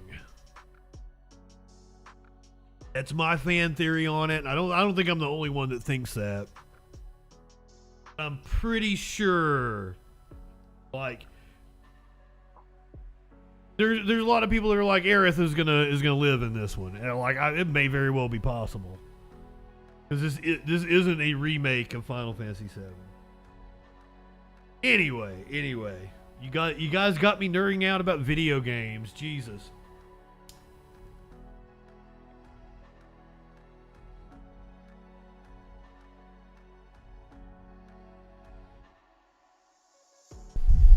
I was very sad that you don't actually get to play as Red at the end of the first one. And yeah, they did in the trailer they dropped. They didn't show you Sid. They didn't show you Vincent. I'm assuming all of them will be playable, and you'll get to switch them out, kind of like 10 maybe. I was hoping that 16 would have multiple characters, but it doesn't. You switch out your different, they're called icons in this one. You know, Guardian Forces or Aeons or whatever, depending on which iteration of the game it is. Icons in this one. You switch out your different icons. And that's pretty fun. Anyway, god damn it, get me off the news. Also, we're not done with we're not done with Trump stories yet. Here is the best one. This is, of all the Trump stuff we've done tonight, this is the thing I've been looking forward to the most. NWA World Champion Tyrus, formerly known as Brodus Clay, the Funkasaurus in WWE, is a Fox News commentator. And he's big mad at Hillary Clinton. So critics are pointing to this ridiculousness.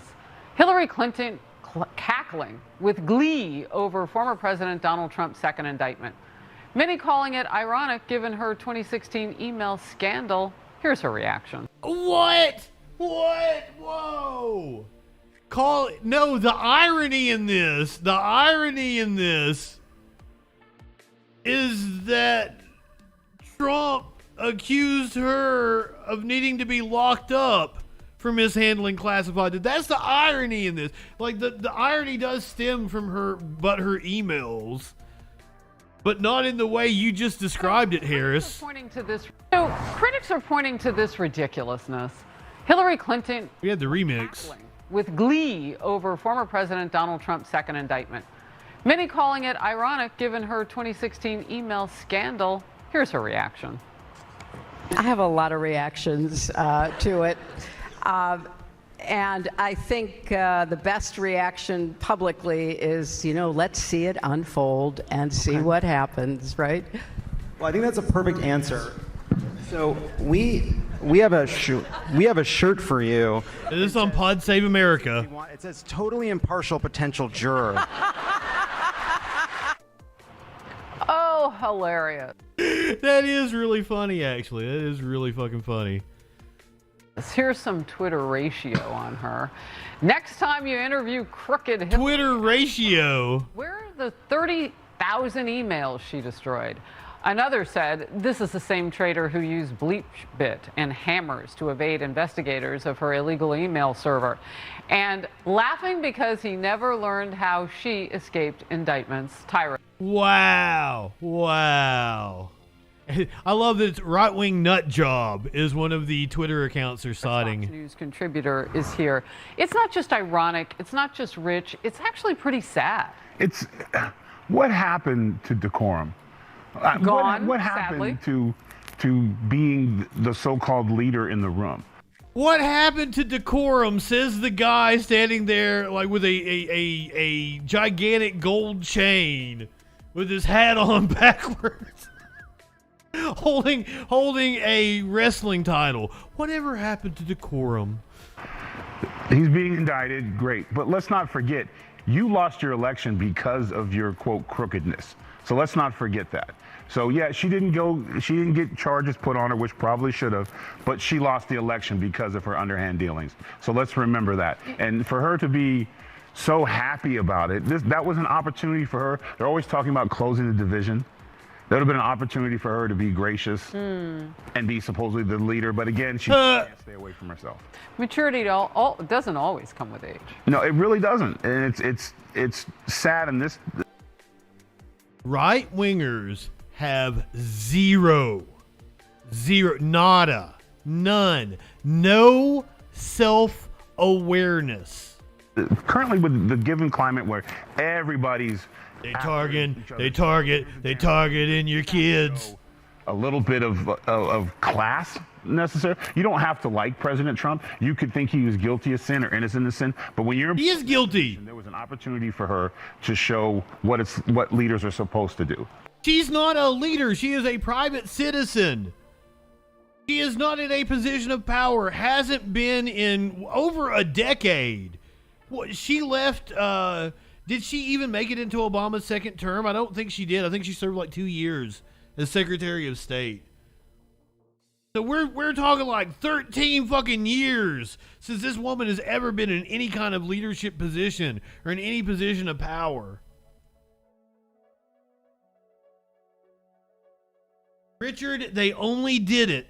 I don't know if you know about all the NWA goings on and everything, but Billy Corgan is the owner, and Billy Corgan is a right-wing fucking nut job.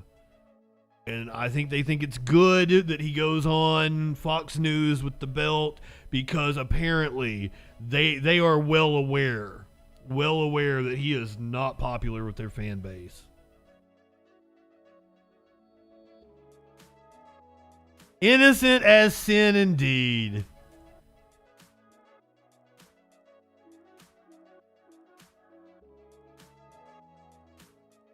Made up? If you're innocent as sin, you're made up? I don't fucking know. Sin is pretty innocent because it ain't fucking real. Ask him about the maths. But then you take my 75% chance of winning and then add 66 and 2/3%. I got 141 and 2/3 chance of winning. Now that's a real wrestler. Yes, Smashing Pumpkins guy owns NWA. Yes, that's a thing. The world is a vampire. You know who's innocent as sin? Joe Biden. At least... Come on, man. At least of the charges that the right wing are leveling at him right now when they brought forward articles of impeachment yesterday. Without objection, the gentleman is recognized for 1 minute. Mr. Speaker, Joe Biden has failed the American people. He's failed to uphold his oath of office and preserve and defend the Constitution. From illicit family building, business dealings, and millions of dollars in bribes and payments to himself and to his extended family. Joe and his border czar, Kamala Harris, have allowed an invasion. Just once, right-wingers, like, please explain to me I can explain to you what Trump is guilty of, what he did, the crime he committed, and how he did it. Can you tell who bribed Joe Biden and for what purpose? Can you tell me that? Can you lay those facts out to me? Where supposedly Joe Biden took $5 million in bribes, from whom, and for what purpose? did they do these bribes? Because once again, if this is about Burisma and the firing of Victor Shogun, like, that's just nonsense. At face value, it's nonsense. Fifth grade math. Do you know who's good at fifth grade math? You take your 30-30 and a third chance minus my 25% chance, and you got an 8 and a third chance of winning.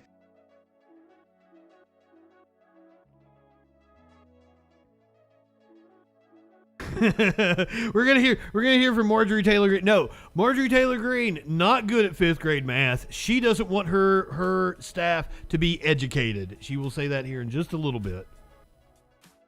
At our southern border, jeopardizing the lives of hundreds of thousands and killing hundreds of thousands with fentanyl. They've directed their border patrol to release illegals into our country unfettered. In fact, the judge even had to intervene and stop Biden's releasing immigrants into our country unfettered. You don't know what unfettered means then. Remember, I keep hearing from right-wingers that there are record apprehensions at the border. There can't be record apprehensions and the border be wide open. Those two things are diametrically opposed. If there's record apprehensions, that would mean Joe Biden is doing the best job of any president in enforcing the border. Do you understand? This is why I just break down and call right-wingers morons. Release program. Joe Biden has violated Article 2 of the Constitution to take care and respect the laws of this country. So, Mr. Speaker, that is why I'm introducing articles of impeachment against Joe Biden and Kamala Harris. Mr. Speaker, I yield back. Members are reminded to refrain from engaging. Oh, I did not put Cornel West on here. Cornel West switched to the Green Party. I'm very happy about that. I'm very happy about his switch to the Green Party. And I will make you a promise. While I probably will not vote for Cornel West myself, I will make you the promise that I will take every opportunity that I can between now and 2024 to let that man speak. Cornel West said something today. We gonna listen to it. We gonna learn some shit. Just saying. I'm glad he's with the Green Party now. Speaking of green, Marjorie Taylor Greene was questioning the CDC director yesterday. Well, Dustin, there is no primary. Well, is there a Green Party primary? Would the Green Party have a primary? I would assume he's just on the ticket. If there's a Green Party primary, absolutely, do vote for it.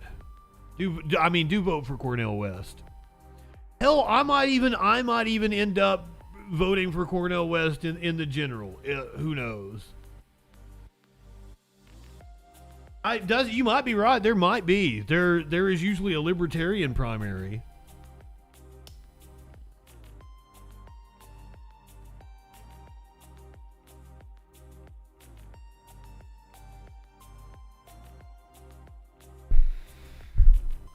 Yes, do that. I might vote Marianne Williamson in the Democratic primary. I don't know. I might write in Cornel West. I don't know. I might write in Bernie. That decision is strategic. Voting in the presidential election is strategic, and I know things are going to get heated. I lost friends during 2020, and I don't want that to happen this time because I'm a firm believer now that the presidential race isn't what matters. Like, yeah, it matters, and yeah, you need to vote in it, but the decisions that decide who's going to be president are made long before we get into presidential primary season. And Dustin, the best thing I can say about Marianne Williamson is, like, you'll listen to her and agree on fucking so many things, and then just don't ask her about crystals or chakra alignment or zenning out your room or whatever. Like, she's one of those. But she'll talk about, wealth inequality and homeless crisis, and she's probably the closest to my positions. But I don't want any of us to really get heated over, like, who's voting for who, or like, oh, you have to vote for Biden and blah, blah, blah. If you're not in Wisconsin, Arizona, Georgia, there's a couple more states we can throw out, the battleground states.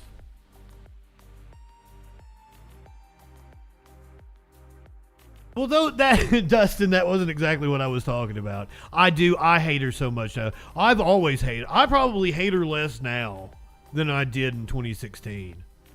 I sat out the 2016 election. I did not vote. I had moved to Alabama. That's right, when I moved to Alabama, and I didn't switch my registration over in time. But I'm like, well, fuck it, it's Hillary anyway. I don't care. I voted for Bernie in the primaries because I was still here in the primaries.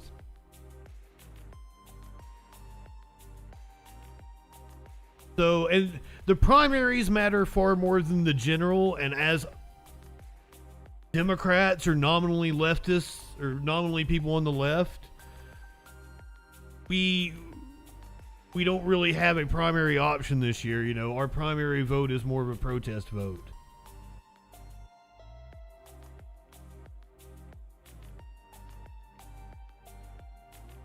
Meatcakes, I like her better now than I did in 2016 by far. Now that she's just a private citizen, watching that clip of her laugh at Trump, I enjoyed that. I enjoyed that very much.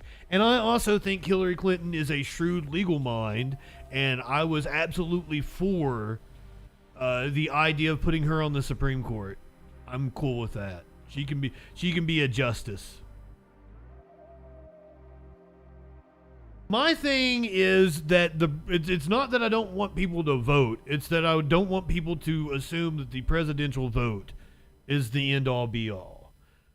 Your vote for your city council, your county commission, your state representative, those matter far, far more.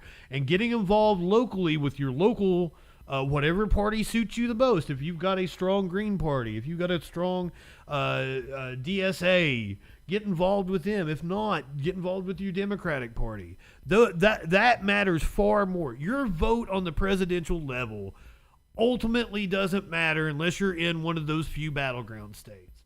So I'm in a ruby red state. Whatever vote I cast in the general election for president is a symbolic vote.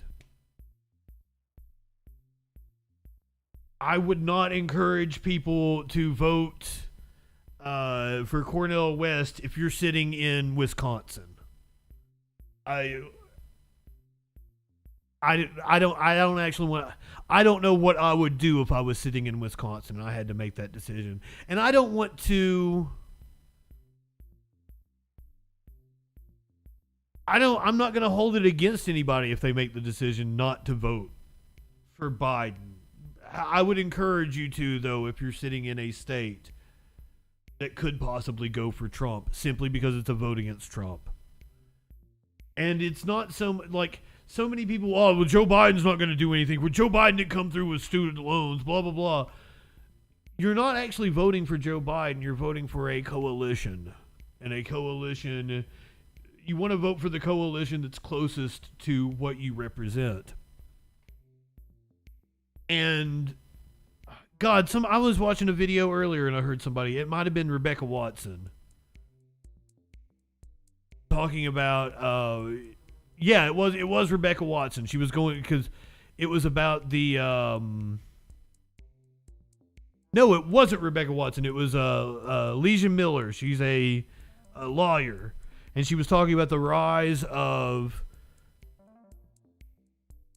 the moral majority, as they call it, the merger of corporate interests and this evangelical Christianity with the Republican Party. And she was like, the reason why they get what they want is because they vote, and they vote consistently. And it's true. The country, because people are like, my vote doesn't matter. No. If you look at the demographics of people who vote, they get what they want in this country. Fucking conservative ass baby boomers get exactly what they want in this country. That's why the fucking country's falling apart. But Joe Biden, voting for Joe Biden in 2020 or 2024, or voting for any specific presidential candidate, especially at any moment in time, is not the end-all be-all.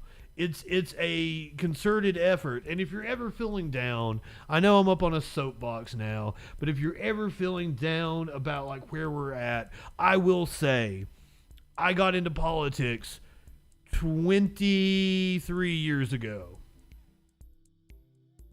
And like at the time of me getting into politics, the idea of gay marriage being legal just seemed like that wasn't in my lifetime, of pot being legal.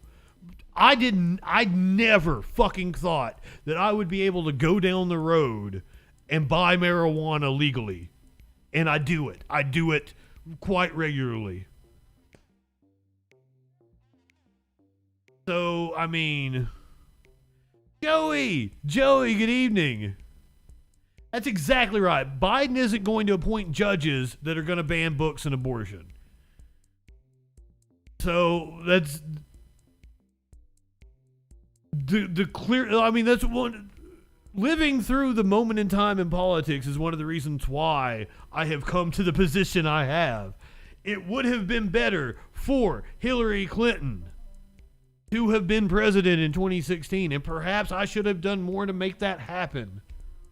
I was very upset. I feel like I did my part because I tried to convince, and I was around a lot more Republicans. Like, I never see a Republican anymore now, but like, I worked at a TV station at the time. I ran production for a right-wing show. I saw a lot more Republicans, and I tried to convince all of them to vote for Hillary Clinton. So I'm like, she's just Ronald Reagan in a pantsuit. She is actually closer to your stated position.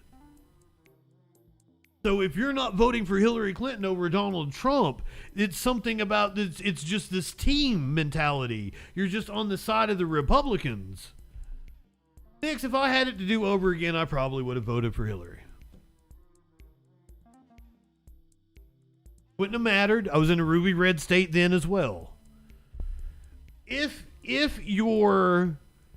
I will say this, if your vote can help, because like in 2012, I voted Libertarian because I believe that the two-party system is a detriment to us. And the Libertarian Party is the strongest third party in the state that I'm in. My vote didn't matter, so I would help.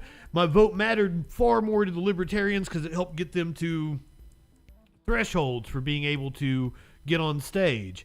I did not vote in 2016 because I had just moved to Alabama. I voted for Bernie in the primaries, moved to Alabama, and then just didn't get my registration switched over. And because it was Hillary, I'm just like, I don't care. If I had it to do over again, I probably would have voted for her. I mean, it's not like I voted for Trump, Snicks. It's not like I wasn't actively campaigning against Trump the entire 2016 cycle. But also, like, I was really big on Hillary Clinton is a lizard person memes. I would take every meme trend that happened, and somehow I would turn it into Hillary Clinton as a lizard person. 2016. It was such a fun time.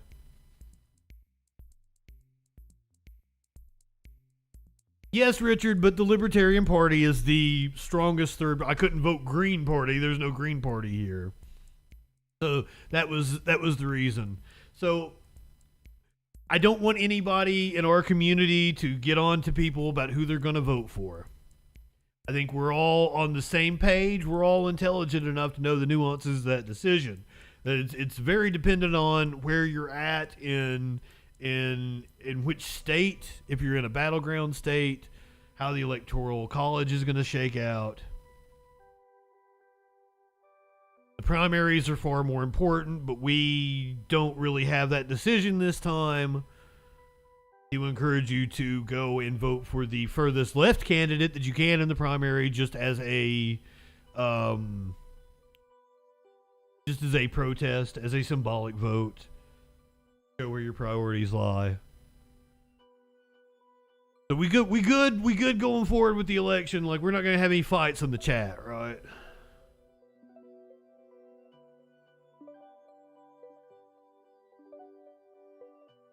I would shame somebody for not voting, yes. But, like, if you want to sit out the presidential race, go for it. Go vote in your local elections. They matter so much more. Leave the top of the ticket blank.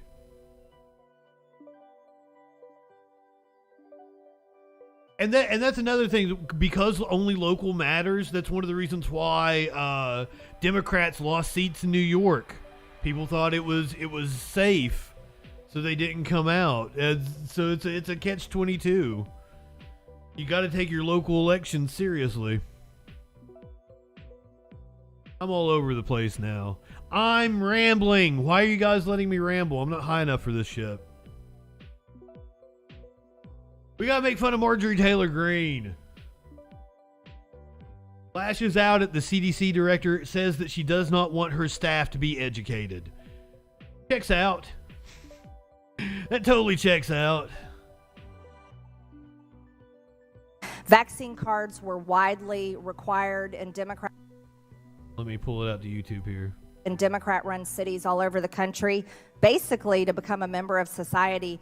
And in 2021, COVID-19. They're still talking about this shit. They're still vaccine cards. Why are you still talking about this nonsense? Rocketed to number one at 728,829 reports. Second was the zoster shingles vaccine at just over 14,000. That's a massive number. And the numbers kept growing and growing and growing on the VAERS report.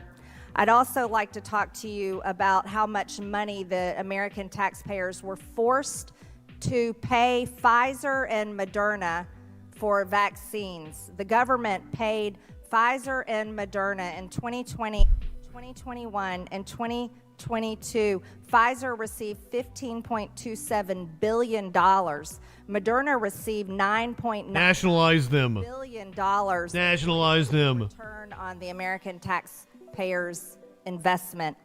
Nationalize them. Amazingly, in 2022, got a 23% increase. Because once again, she's bringing up an excellent point. She's just going to go the entire opposite wrong way with it. Yes, Pfizer should not be sucking on the taxpayer teat. They should not be using the research that we pay for on the university level and then turn around and sell it to us at a profit. Like a fucking 300 to 500% markup. So Pfizer can go fuck itself. But Marjorie Taylor Greene would probably say, like, more capitalism. We need more free markets or some shit. God damn it. But in 2021, they doubled their income at a 95% increase in revenue. That's absolutely impressive thanks to the American people. Yes, get your shingles vaccine. Get your is it over 50 you're supposed to get your shingles vaccine? I had a friend, I told her, like, you're coming up on 50, you need to get your shingles vaccine. You need to go get that. You need to get your shingles vaccine. There's ages to all this shit. I'm coming up on 40. I need a colonoscopy. I need a prostate exam. I am 39 years old. I should do that within the next 12 months. I should get both a prostate exam and a colonoscopy. And apparently the shingles vaccine is a series. I don't have to worry about it for a little bit longer. I had chickenpox as a kid. So because I had it, I have to get it. It's dormant inside of me, and it could reactivate. And apparently it fucking sucks.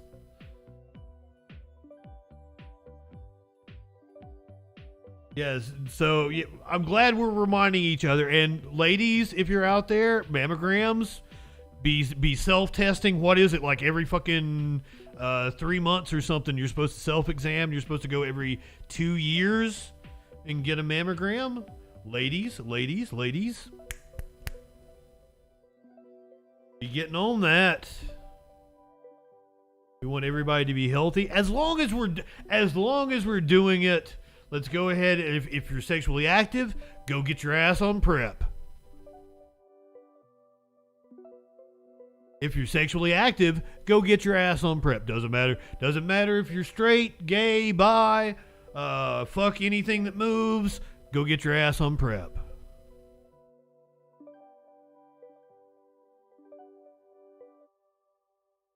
Is the monkeypox vaccine still limited? It might not be. I've not checked on it yet. By the way, we're going to talk about the current outbreak of meningitis. Bacterial meningitis that has killed 4 people in Mexico. I don't know if we're going to get to that tonight or not. I have it on the list. I think I actually bumped it to tomorrow. We're also going to talk about, we got new information out of Wuhan. I may have to eat my words. It may have actually been a lab leak. But we might have to cover that tomorrow.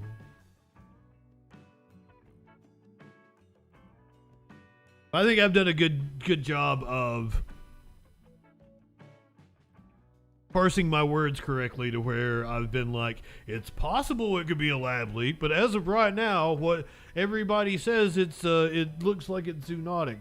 But also that new information that's come out is being reported by Matt Taibbi. So if you got your hopes up about like us confirming a lab leak, you might want to temper your expectations just a little bit.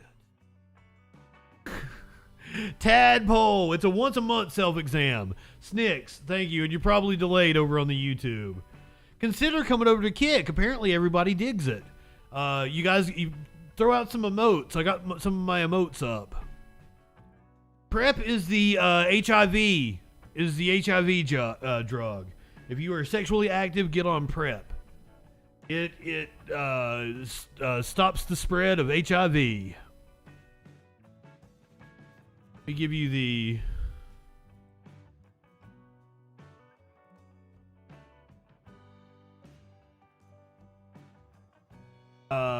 pre-exposure prophylaxis is a medicine that reduces your chances of getting HIV from sex or injection drug use. When taken as prescribed, PrEP is highly effective for preventing HIV. So they have been very, very good about getting out the word in the LGBTQ community. But honestly, if you are sexually active, you should be on PrEP. Period. If not just sexually active, if you are doing some risky drugs, I don't encourage risky drugs. You know, unless you're like, you know, an incel wanting to shoot up a school.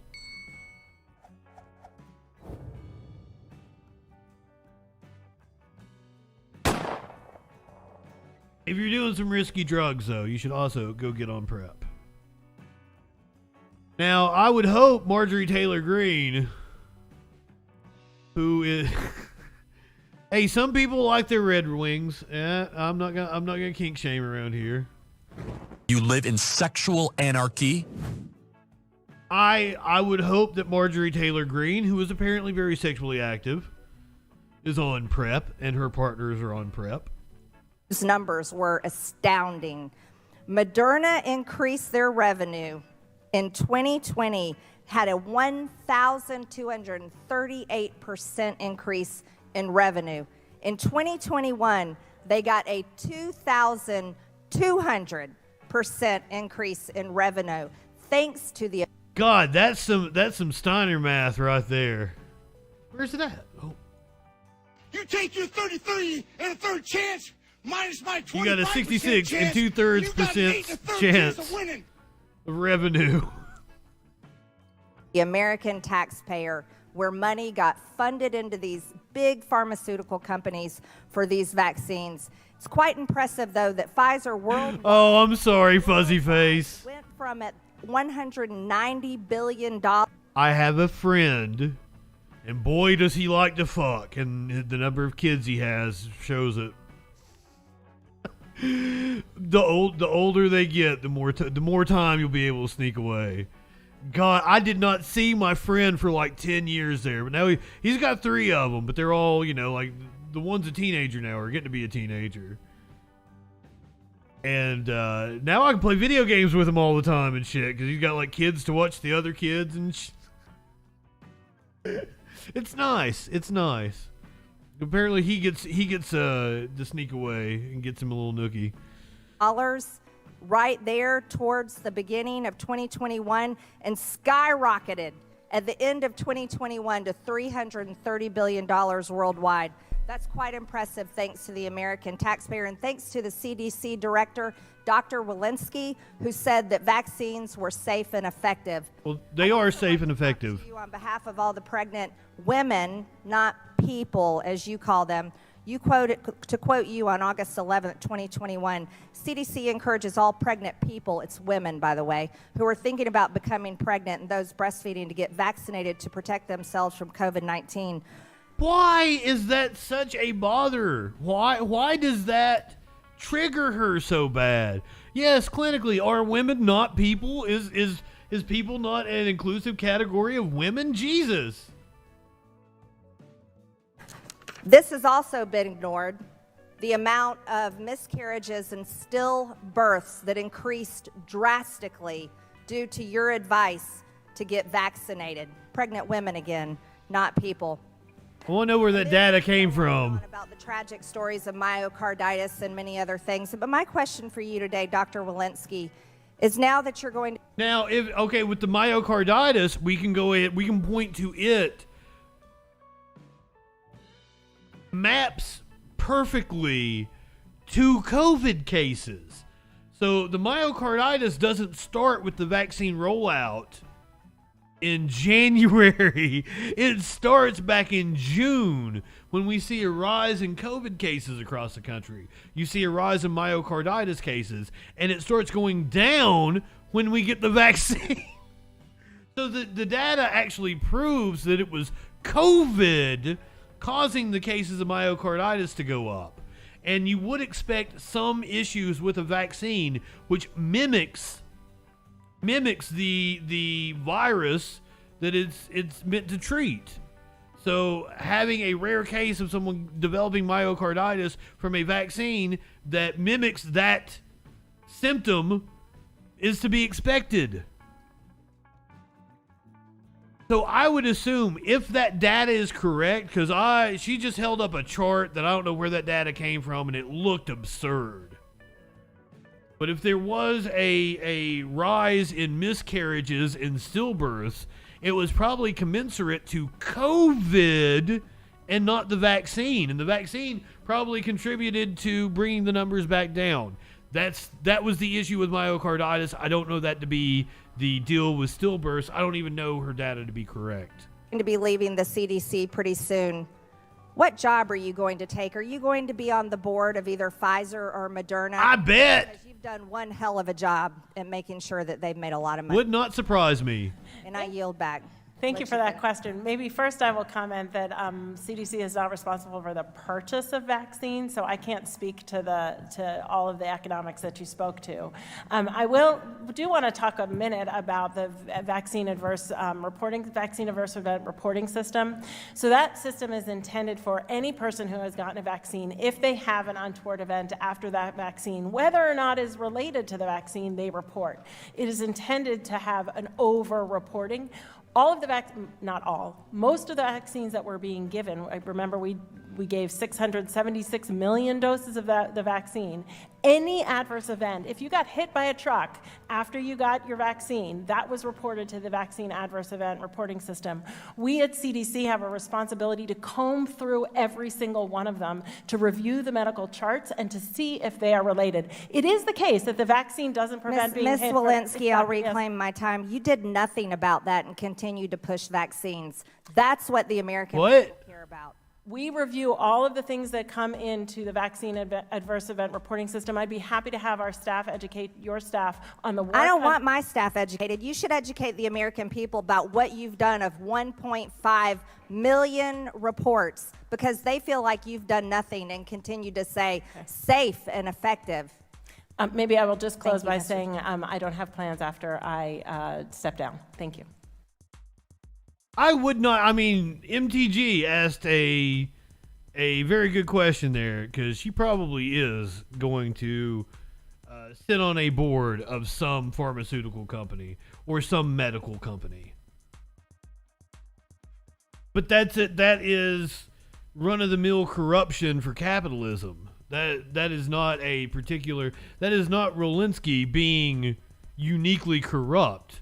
That's just a product of our capitalist system, a system that you don't want to change, ma'am. Supposedly fighting the communists. So, Lauren Boebert was we went from Green to Boebert. Apparently they're still engaged in a feud between the two of them. Lauren Boebert on the Oversight Committee was questioning a law professor who was testifying. I don't know exactly who the professor is. Apparently, Boebert tried to dox this professor.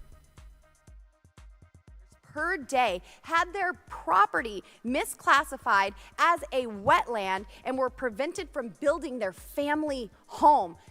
It may not be a $2.5 million home like yours, but that sounds like a lot of red tape to me. Excuse Do me, you disagree? I really take that as a personal do you assumption. disagree? My home. Do you disagree that this was an overreach? I disagree that Ms. you're Katzen, my time casting has expired. aspersions on Mr. Chairman, me I or yield. my. Thank you.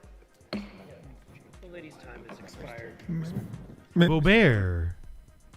Could we just ask all of our good members to respect the civility and decorum and the integrity of the... I'm assuming since the woman popped up, her house is probably worth $2.5 million, and Boebert has done some sort of stalking, and that would make me feel very scared. That seems intimidating. As a wetland and were prevented from building their family home. It may not be a $2.5 million home like yours, but that sounds like a lot of red tape to me. Excuse Do me, you I disagree? really take that as a personal do you assumption. disagree? My home. Do you disagree that this was an overreach? I disagree that Ms. you're Katzen, my time casting has expired. aspersions on Mr. Chairman, me I or yield. my. Thank you. The lady's time has expired.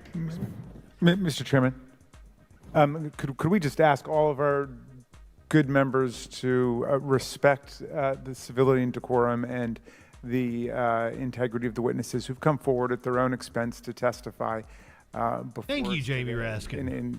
An insult is not a substitute for an argument. Yield back to you. The chair would advise the members to adhere to the House standard of decorum and proceed in order. Ms. Crockett of Texas is recognized for 5 minutes. It was a weird jab. It had... This committee runs my pressure up. And I do come prepared to committee, and then there's always somebody from this side that does something ridiculous that throws me all the way off. So, oh, Jesus. Okay, so... I love this woman. First of all, let me apologize because that was uncalled for. So let me do what she would never do, which is to be an adult in this room or in this chamber. So let me start there. I'm also going to start with some nonsense that she was trying to spew, and unlike Ms. Boebert, I am legally trained. Guys, this is Representative Jasmine Crockett. She is an American attorney. She serves from Texas's 30th Congressional District. And holy shit. Can we say rising star in the Democratic Party? This is the kind of woman I want on my side. First of all, let me apologize because that was uncalled for. So Media what winch. she would never do, which is to be an adult in this room or in this chamber. So let me start there. I'm also going to start with some nonsense that she was trying to spew. And unlike Ms. Boebert, I am legally trained and I've passed a few bar exams. And I also legislated before I got here. So I do want to start with correcting the record a little bit. And if you want to add to that, please do. That was Representative Jasmine Crockett from Texas. I would like to see more of her. She is a badass.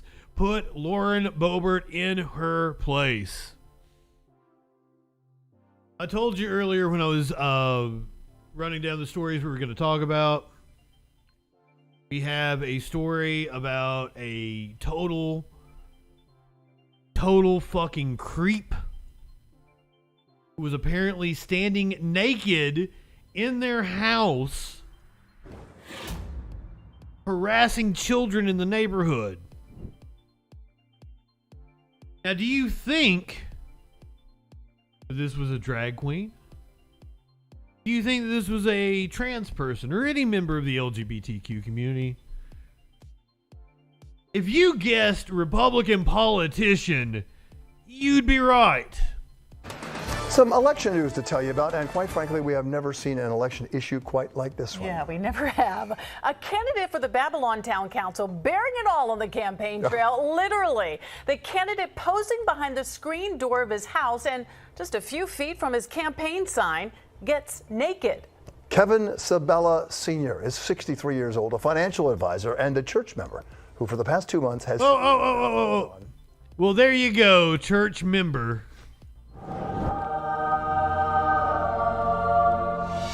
Also checks out. For all who pass to see. Including people, yes, with cameras. Here's Stacey Sager. Here in the town of Babylon, you could say Kevin Sabella Sr. was the candidate with nothing to hide. Nothing. He would open his front door and be there standing completely nude. Victoria Lombardi, who spoke with us by phone, a behavioral specialist who transported developmentally disabled clients in a van, driving right by Sabella's home here on Wyona Avenue in Lindenhurst each morning. On the front lawn, Lombardi could see his campaign signs for town councilmen, but she'd also see a whole lot more that she couldn't unsee. Once we made eye contact and it happened a third time, I knew that it was intentional. And she says he'd wait for her again and again. At least 10 times, completely naked, standing at his front door. Always, yeah. Late today, Babylon's Republican committee telling us they'll no longer support Sabella Sr. in his run. I don't know why. It's on brand. Today to see if he'll in fact withdraw from the race. Certainly residents in town have plenty to say about it. He definitely won't get my vote. That's for sure. It's shocking and it's scary. It's very inappropriate, and he very clearly knew what he was doing. Elected members of the town council are responsible for various quality of life issues like public safety, cracking down on indecent exposure in town parks, and creating youth programs. My concern would be that if he would ever be elected to the town board, I don't know what we would be able to trust him with. At the end of the day, I just think that he is a sexual predator. More than likely, he's a sexual predator. You definitely can't trust him to kick authority in the balls. He's kicking authority in the balls.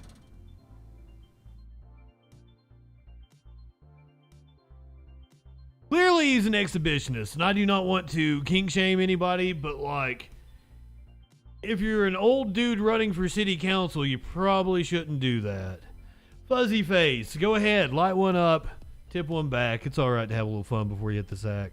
And it was all about power. Sabella Sr. active with his local Knights of Columbus chapter and church, shocking many around here, but especially Lombardi, who described it all. I'm not shocked. As Sabella displayed it. Foul. Foul. Breaking news just in now. The only thing shocking to me about that was the number of puns that the local news used in detailing the story.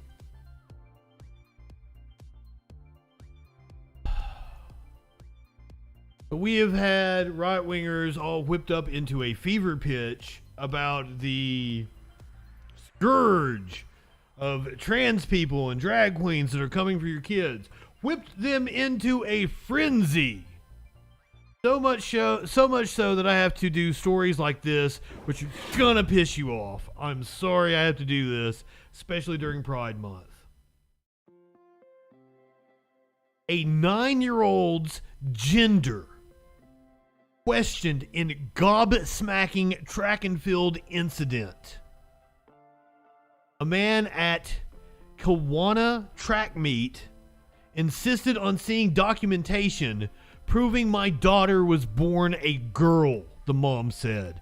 You can see the young girl there in the photo. Apparently she had a short haircut. They have blurred her face out. Warning, this story contains disturbing details of verbal abuse in relation to transphobia.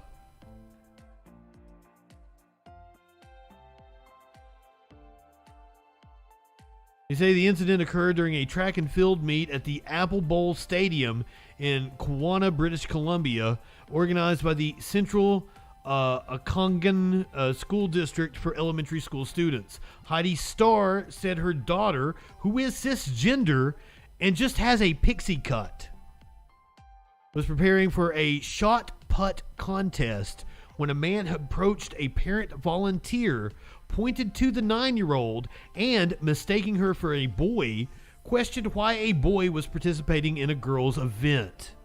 This was in Canada. CBC News has agreed to keep the girl's identity confidential to protect her safety and well-being.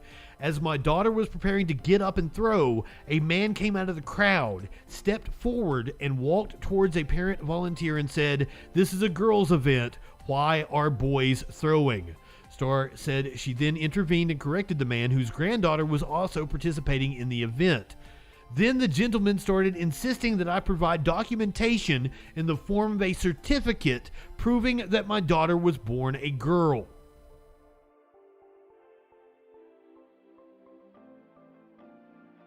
Starr added that the man's wife was also shouting at Starr and Starr's ex-wife, saying they were genital mutilators and groomers. It was gobsmacking, Starr said. I said, "Are you asking for a certificate proving that my daughter was born with a vagina and you need proof of her genitals? It's only just begun clinically and they've already moved on from the LGBTQ community. I got proof of it. We're not far from them rounding people up. It is insane."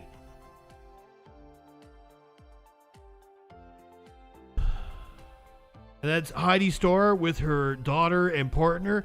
Clearly, they are a lesbian couple. Miss Starr, who looks like a lovely lady, also would be pegged for a lesbian, which probably helped to bring on the abuse. This is just a bigoted family. The dog has a rainbow collar on.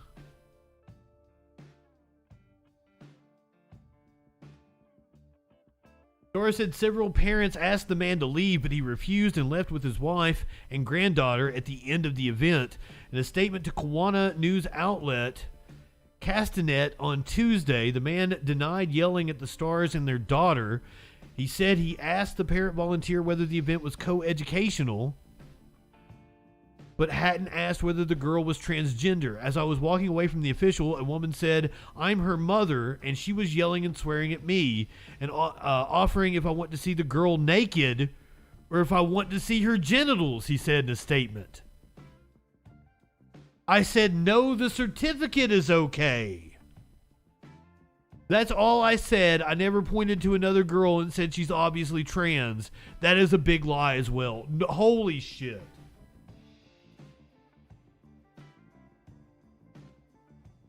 Starr shared the incident on Facebook, which has garnered sympathy for her daughter and international media attention, as well as criticism of the man's behavior. In a tweet, BC Premier David Eby described the alleged incident as transphobic. "This is awful. This kind of hate is not acceptable or welcome in British Columbia.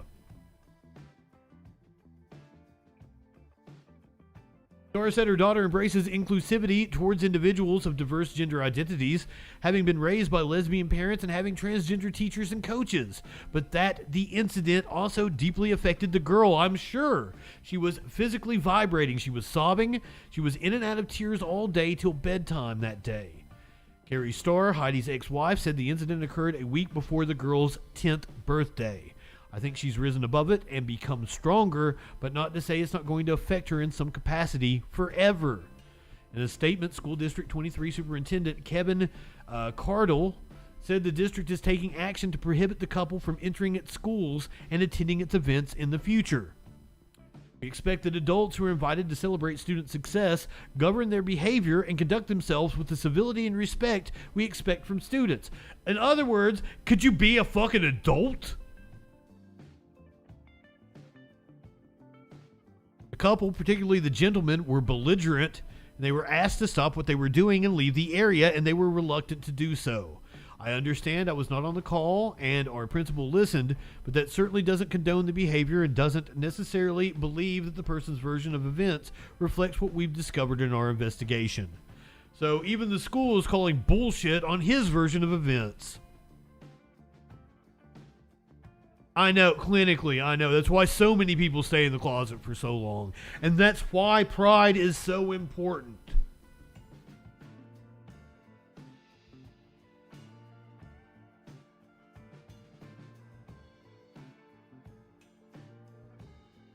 No one should be forced to live their lives in the closet. And I will not stand by and watch this happen in my goddamn country. You think the grandfather was drunk, Media Winch? It's possible. Well, I thought this was America. Let's go now to I've got to hit the content warning again because this is yet another transphobic fucking story. But remember, I told you guys, good shit. I've got good shit. Even in the midst of all these transphobic stories, I've got an uplifting one. I promise. Deranged anti-LGBTQ plus activist wears drag to council meeting to prove that drag hurts children. And she doesn't even look good doing it. Who did your makeup? What the fuck? The goatee looks pretty good, though. Goatee looks pretty good. I'll give her that.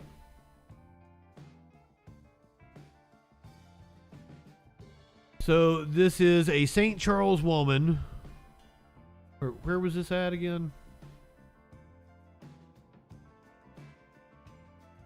It's St. Charles County in Missouri. St. Charles County in Missouri. I stand before you tonight wearing a replica of the outfit that the librarian in drag dons regularly at the Catherine Linneman branch. This consists of extreme gaudy makeup with facial hair. Well, I hope they pull it off a hell of a lot better than you do. But it could just be all the hate dripping from you that causes you to look like such a fucking monster. Large female jewelry, painted nails in bizarre colors, a corset over a sweater vest and dress that opens up around the crotch area, bringing attention to the crotch. I reiterate, this is what he wears. Fishnets, stilettos. This is a man. This is not appropriate in front of our children. Why? I'm sorry. Okay, I'm gonna step back and apologize. Actually, this outfit is inaccurate. He wears leather. Oh, he's a leather daddy. And I also don't wear 4-inch stiletto boots, but I guess my 2-inch heels will have to suffice for tonight. This is not acceptable in public, let alone in the children's section of a public library. And this is just the start. Why? If we don't nip this in the bud now... Ma'am, the #1 cause of death in children in this country is guns. If you're worried about what a librarian who seems like a whimsical person, who's exactly who you want working in a library, is somehow affecting your kid, I got news for you. I think your priorities are in I think your priorities are out of whack, ma'am. I think your priorities are I'm not high enough for this shit. Imagine how far these extremists are going to push the envelope. This librarian in drag is just testing the waters. It's called a slippery slope argument. It's just testing the waters. For what? They want to see how much they can get away with.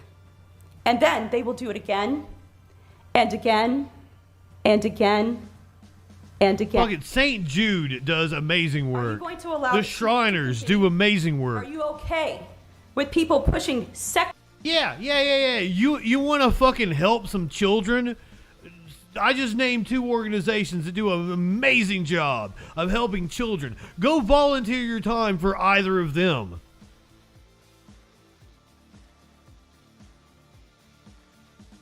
No scat in this show, sir. No.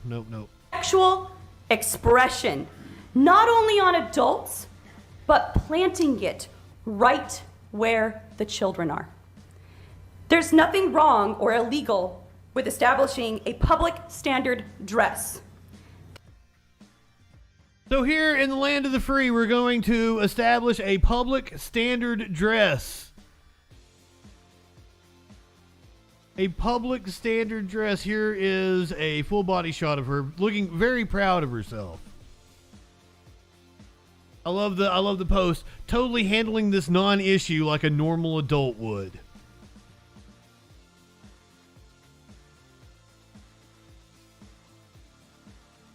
Learn to feel embarrassment.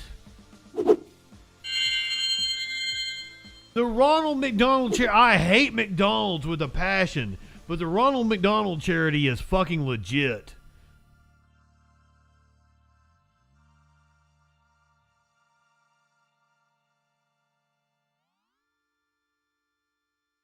Now, you wouldn't expect this kind of fucking bigotry to happen in Vermont. Vermont, usually a pretty progressive, pristine place, but unfortunately, bigotry knows no bounds, especially in this day and age that we're living in, where the LGBTQ community is open targets. Parents and teachers outraged over the response to a middle school pride event. Now families are demanding school officials do more to protect LGBT. Welcome to Justin in Exile. Giovanni's live in Burlington with reaction. Nick? Okay, the incident behind this happened 2 Fridays ago here at Simmons Middle School. We're told a group of students started chanting, "My pronouns are USA," and tore down some rainbow banners while another group of students was setting up a pride display. Now, during a school committee meeting last night here in Burlington, the school committee chair condemned the incident but declined any specifics on disciplinary action, stressing the students involved were 8th graders. She added that there have been several discussions on the subject between staff and students over the last several days. But the room full of parents, mostly of LGBTQ kids, argued that school officials needed to take a stronger stand and use the incident as a teaching moment. It would be naive of us to think that what happened at the middle school won't escalate into something more tragic in the future. The acceptance and visibility of LGBTQIA people is not being shoved down your throats, it's being normalized, finally, and thank goodness. Yes! School should be a safe place for all students to express themselves, to make mistakes, and to learn from each other. Several people in attendance last night called out the recent disbanding of the district's Diversity, Equity, and Inclusion Committee. The superintendent promised that hiring someone to relaunch that effort is a top priority this summer. Live in Burlington, Nick Giovanni, WBZ News. This is so cool. Some dreams came true. We don't want to hear about dreams coming true. Still crushing dreams here on this show. I hate to do these stories during Pride Month. I don't like being the bearer of bad news. The Hamtramck Council in Michigan, I believe it's Michigan. Reading from the Detroit Free Press, so I assume it's Michigan. Hamtramck Council bans LGBTQ flags from city property after months of intense debate. Let me show you some video you're going to enjoy in this one, though. After 3 hours of public comment and months of intense debate, the Hamtramck City Council voted unanimously on Tuesday night to ban the LGBTQ plus pride flags from being displayed on all city properties. Introduced by Mayor Pro Tem Mohammed Hassan.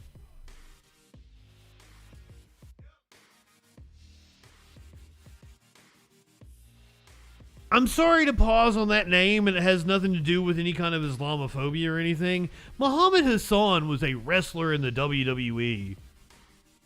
Not for real. The dude that played Mohammed Hassan was like an Italian.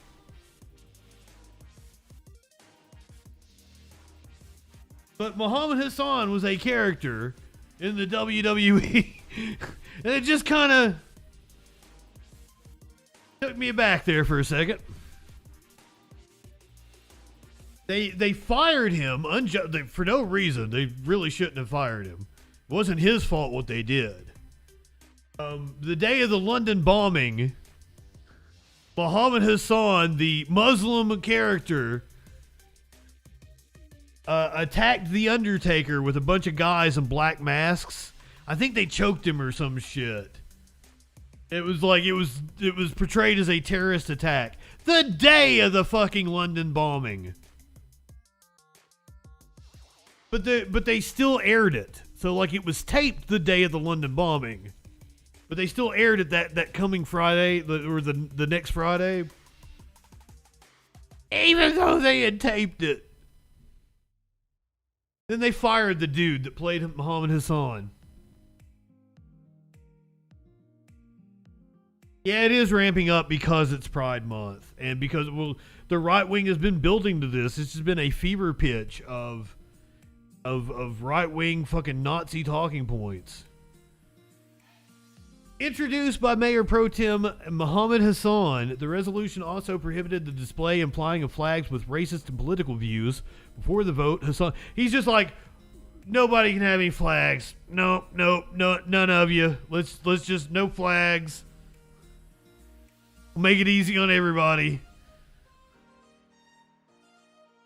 Hassan gave a fiery speech blasting critics of the resolution for not respecting the views of Hamtramck residents, quoting from Abraham Lincoln's Gettysburg Address about how government should be of the people, by the people, for the people. The clashes represented diverging views about the future of Hamtramck, whose population jumped 27% from 2010 to 2020, one of the biggest spikes among older cities in Michigan. Hassan and other members of the council said the LGBTQ plus community and others are welcome in Hamtramck, but they need to respect religious freedom. Some proponents of the resolution said the pride flag clashes with their faith. I don't know how that's possible. Several speakers from Dearborn, who were leaders in protests last year against LGBTQ plus books, spoke at the Hamtramck meeting, saying American soldiers sacrificed for the U.S. flag, not the pride flag. Fuck flags anyway. I think it was Robert Zinn. He told this story of how he didn't want to pledge allegiance to the flag as a young man. He didn't understand it. That he would rather pledge allegiance to the world or the universe. Might have been Carl Sagan I heard say that, but I want to say it was Howard Zinn. That always stuck with me because, like, seriously, what the fuck is up with your flag? What do you have to be proud about? Apparently, this is a pretty conservative town with a religious, probably a large Muslim population. You guys are the ones making problems, not us, Hassan said of opponents at the meeting. Please don't threaten us. I'm an elected official. I'm working for the people, what the majority of the people like. City Councilman Naeem Coldry said LGBTQ plus people in Hamtramck have equal access to all services, but should respect Muslim sensibilities. I don't why does it, putting up a pride flag doesn't respect Muslim sensibilities? I don't that boggles my mind. We want to respect the religious rights of our citizens. How are you not? You guys are welcome, but why do you have to have the flag shown on government property to be represented? You're already represented. Win or snow, I mean, for people who believe in a book that tells them not to follow false idols,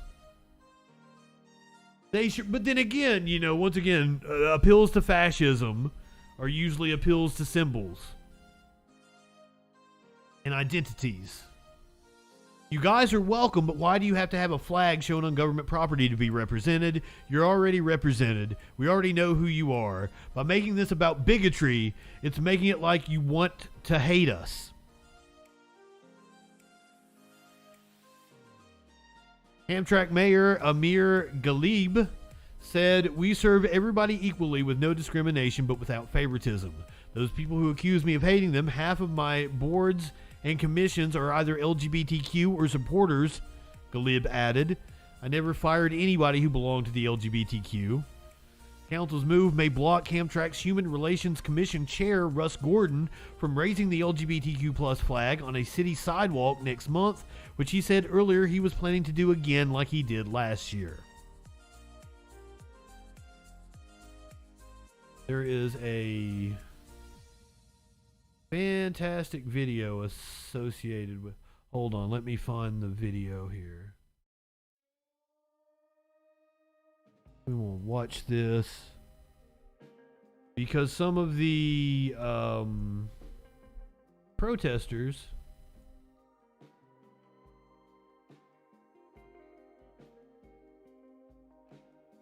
had a pretty cool display. I don't know why tweets that are embedded in stories don't show up over here on my Google. The city of Hamtramck, Michigan has just banned the display, blah, blah, blah, blah. Where's the video?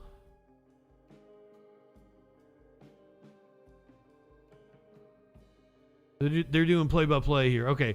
During the public comments, two women who opposed the Hamtramck resolution banning LGBTQ flags from city property, one wearing a clown nose, gave a sarcastic presentation and then kissed another woman in front of the council. Too gay, but we will have the world in 2 straight miles. So it's a little bit, it's covert, so it's not right on the nose. Anyway, thank you so much. I yield the rest of my time. Good on them. Thank you. Oh my God, it made this dude is freaking out. He's got to pray to his fucking God because he saw 2 women kiss. I'm sorry to offend your Muslim sensibilities, sir. Be a Muslim all you want to. I don't care. I don't think you should be discriminated against because you're Muslim.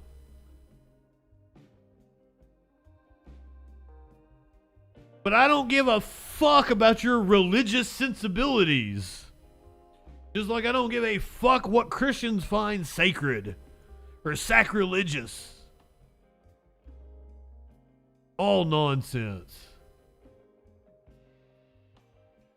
Now, we actually heard a right-winger last night bring this up. I had no clue what they were talking about.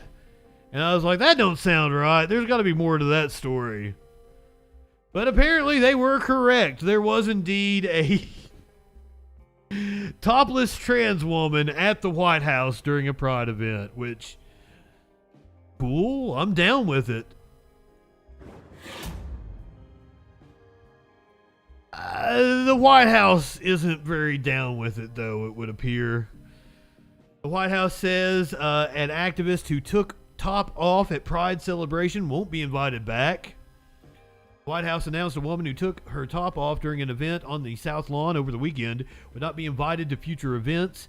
Images and footage circling social media showed trans model Rose Montoya topless, covering her breasts with her hands during the LGBTQ Pride Month celebration hosted by the administration on Saturday. Don't care. During a White House press briefing on Tuesday, Press Secretary Karine Jean-Pierre condemned the trans activist for the display.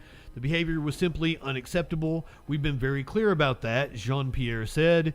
It was unfair to the hundreds of attendees who were there to celebrate their families. It's not appropriate. It's disrespectful. Individuals in the video certainly will not be invited to future events. So Montoya, 27, who goes by the pronouns she, they, was among hundreds of people the Biden administration invited to 1600 Pennsylvania Avenue to celebrate Pride Month. On social media, Montoya, whose Instagram biography identifies her as an educator, model, and actor, called the video an act of joy in celebrating the transgender community. I wanted to be fully free in myself, Montoya said in a video posted to Twitter. I had zero intention of trying to be vulgar or profane. Is she saying that? Does she have her top on when she's saying that? Also, gorgeous.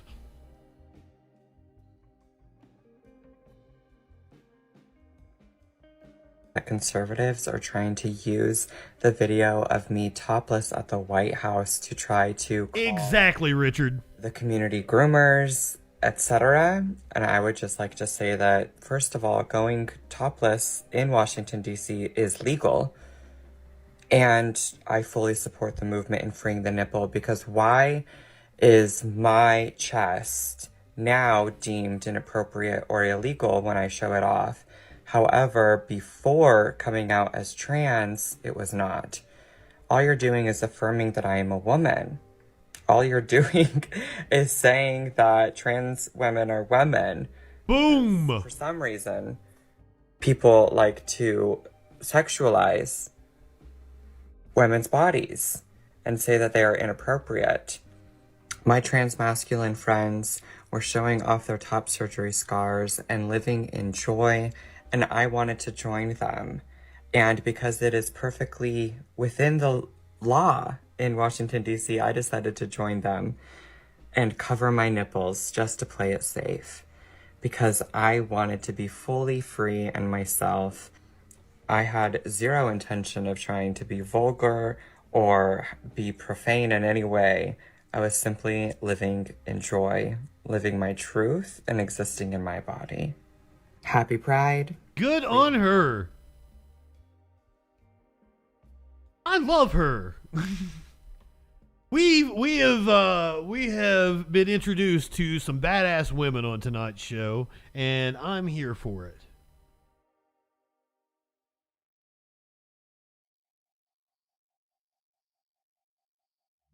A woman who I don't believe is badass, but she could be. I don't know. I don't know all the details of the story. Claims that she... Hold on, I'm not sure I've got the story right here. Clinically, yep, no notes. Perfect. I'm going to hit the content warning because we might get some transphobia. Definitely some discussions of gender. Cincinnati professor at the Center of Biological Woman TikTok Controversy speaks out. Melanie Rose Nipper never thought that she'd be the center of a TikTok controversy. The adjunct professor in the Women's Gender and Sexuality Studies Department at the University of Cincinnati in Ohio is the former instructor of Olivia Krolzliak. Krolzliak is the student who created a viral TikTok in which she denounced her professor, unnamed in the video, for giving her a failing grade on an assignment because Krolzliak used the term biological women. So this is the young lady making the assertion that she was, failed? Watch her TikTok. God damn it.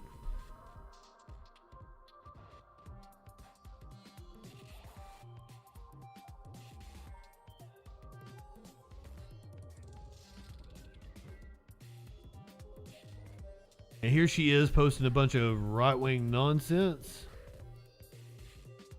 So this is checking out here. When was this video posted?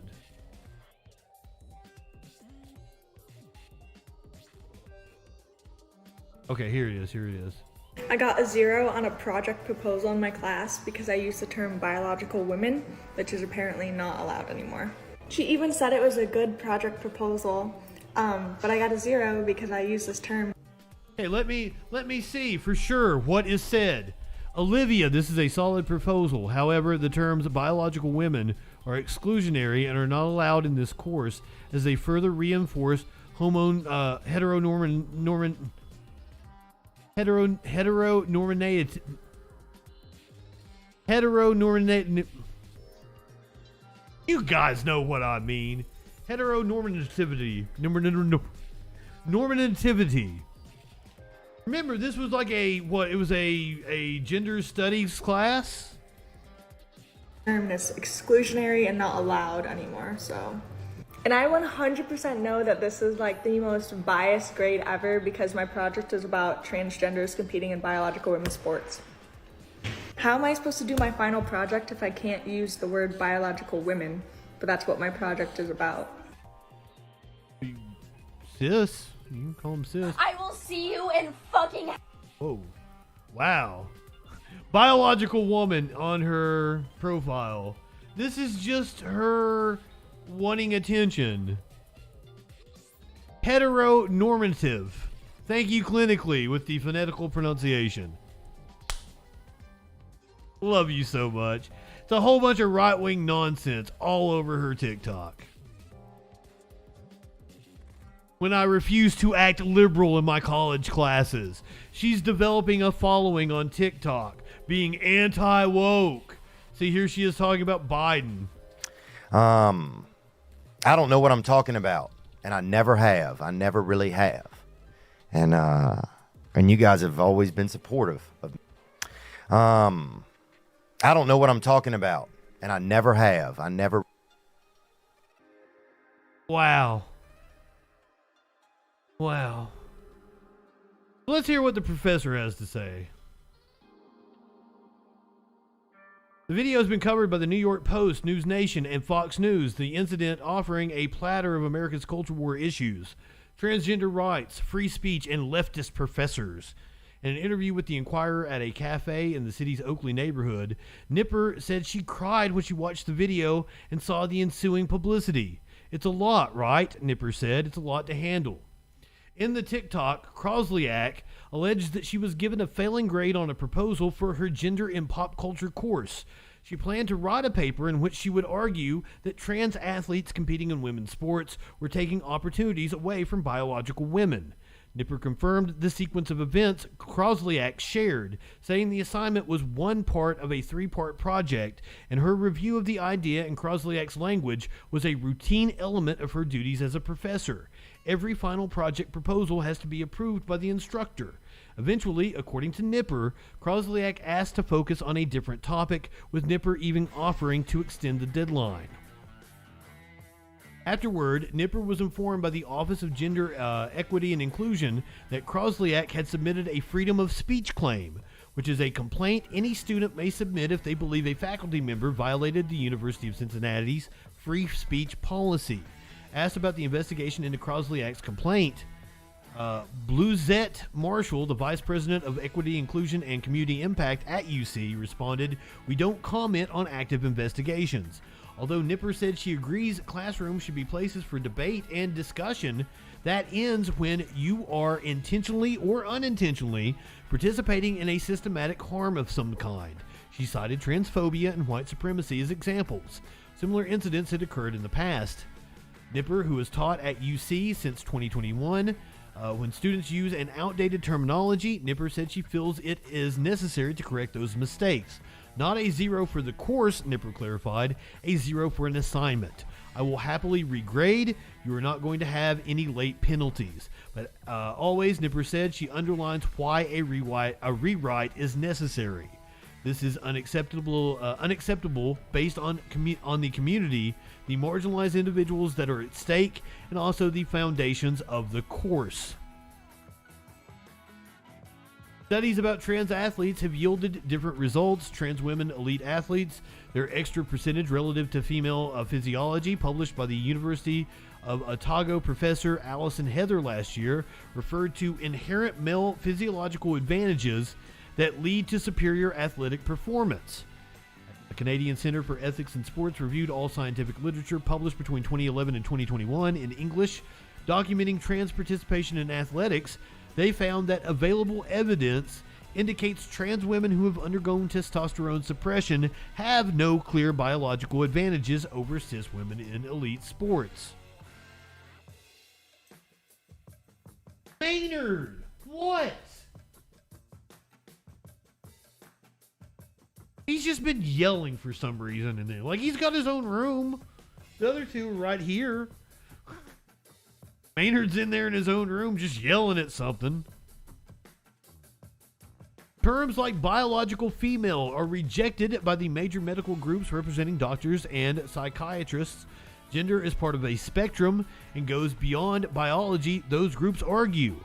All of this is taking place as lawmakers have started pushing bills to counteract what they see as liberal ideology on college campuses. By liberal ideology, they mean reality.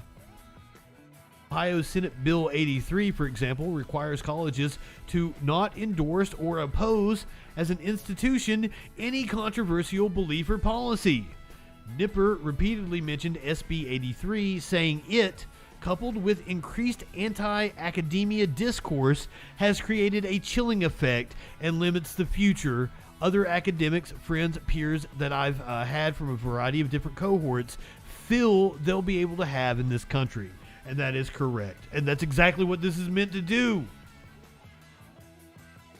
It is meant to have a chilling effect on any group that is not straight, white, and Christian.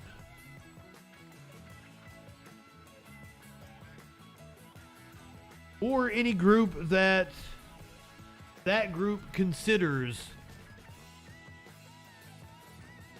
unwanted. And we're going to get into that here in just a little bit because they've already moved.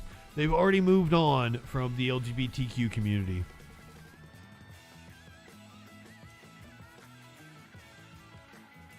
Johns Hopkins has pulled the definition of lesbian after an uproar over the use of non-men instead of women. The university's online glossary of LGBTQ terms and identities define the word lesbian as a non-man attracted to non-men before it was taken down.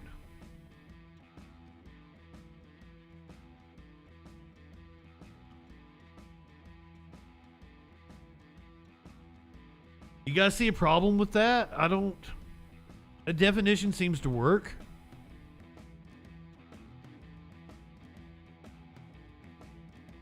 Johns Hopkins University removed an online glossary of LGBTQ terms and identities this week after its definition of the word lesbian used the term non-men to refer to women and some non-binary people and fueled an online uproar. I wonder who was up in an uproar about it. I can probably name off the right-wing idiots who had opinions on the subject. Screenshots of the glossary before it was taken down showed that the university defined the word lesbian as a non-man attracted to non-men. It added that while past definitions have referred to lesbians as women who are sexually attracted to other women, the updated definition is intended to include non-binary people who may identify with the label. Yeah. I can see that, Porg. I can see that. The LGBTQ glossary serves as an introduction to the range of identities and terms that are used within the LGBTQ communities. It is not intended to serve as the definitive answers as to how all people understand or use these terms. This is according to Megan Kristen, university's Director of Strategic Communications. While the glossary is a resource posted on the website of the Johns Hopkins University Office of Diversity and Inclusion, the definitions were not reviewed or approved by ODI leadership, and the language in question has been removed pending review. Lesbian was literally the only word in English language that is not tied to man, as in male, female, man, woman. Tennis star Martina Navratilova, who is a lesbian, tweeted on Monday. And now lesbians are non-men. What the fuck? Okay, so it wasn't right-wingers getting upset that they defined it as non-men. It was a valid criticism from a lesbian who hates that terms are defined in relation to men. And that's valid!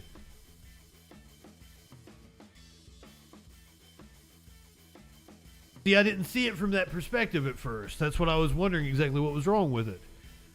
Now, J.K. Rowling, who has widely been accused of being transphobic for years, also chimed in on the matter. Man, no definition needed. Non-man, formerly known as woman, being definable only by reference to the male, she wrote on Twitter, and absence, a vacuum where there's no manness. On Wednesday, Nikki Haley, a Republican 2024 presidential contender and a former U.S. ambassador to the United Nations, called the glossary's definition infuriating.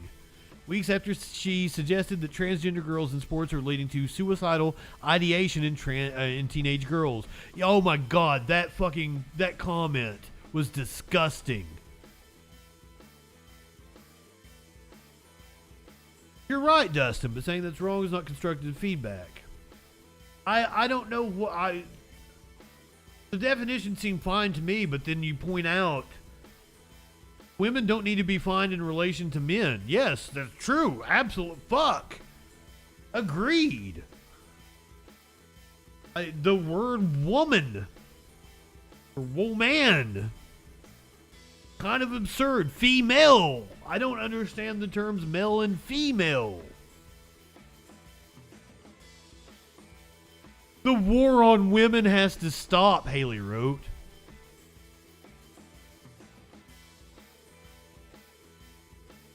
I mean, language is malleable. It's cool to have these discussions about language, I think.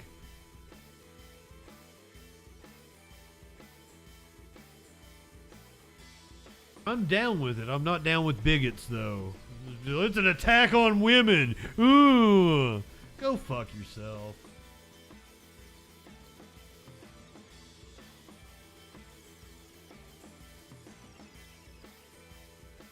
I've made mention of it several times. They're not just coming for the LGBTQ community. Anyone they label as unwanted, undesirable. You want to come say hey to everybody? You were in there yelling. Now you're right here with me.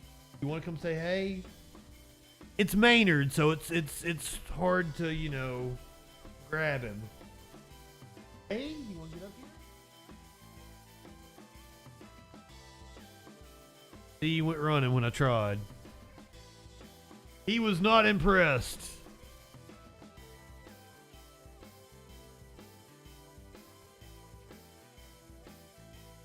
It is hard. It is hard indeed. I don't know. I'm not a linguist. I can tell you someone else who is also not a linguist. Jesse Waters.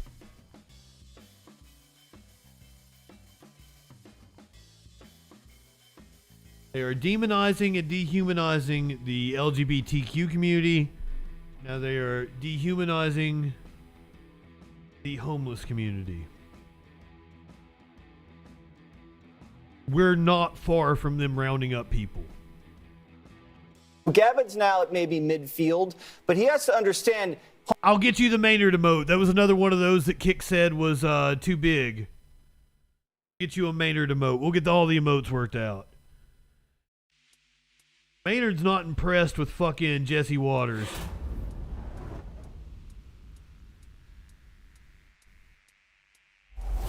The other two are just over here being the sweetest kitties. Homelessness isn't about lack of affordable housing. It's about drug addicts that want to wander. Wait, what? What? Homelessness isn't about a lack of affordable housing. What the fuck do you think it's about, you dumb motherfucker? God damn!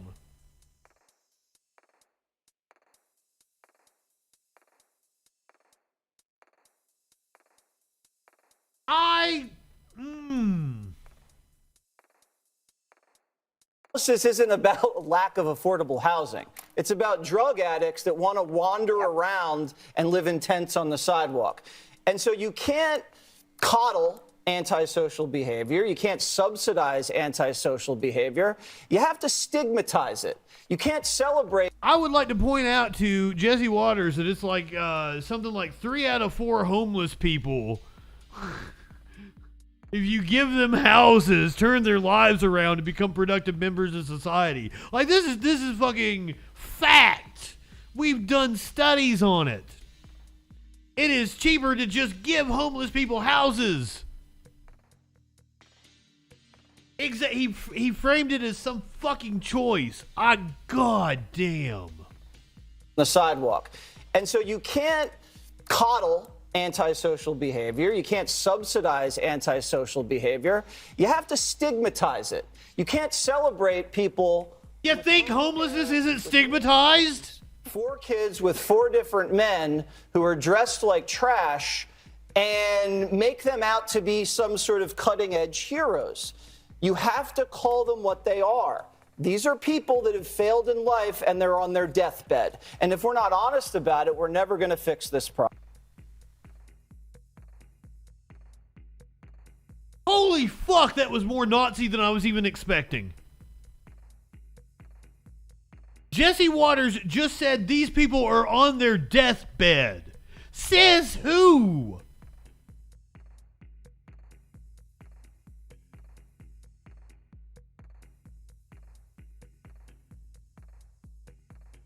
We're closer to them rounding up people than I ever fucking thought. This is goddamn scary. What he just said is insane. That is literal Nazi-ass bullshit. And make them out to be some sort of cutting-edge heroes. You have to call them what they are. These are people that have failed in life and they're on their deathbed. And if we're not honest about it, we're never going to fix this problem.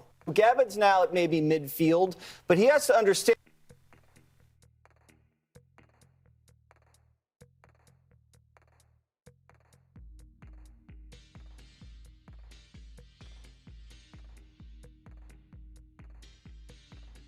Fucking wow.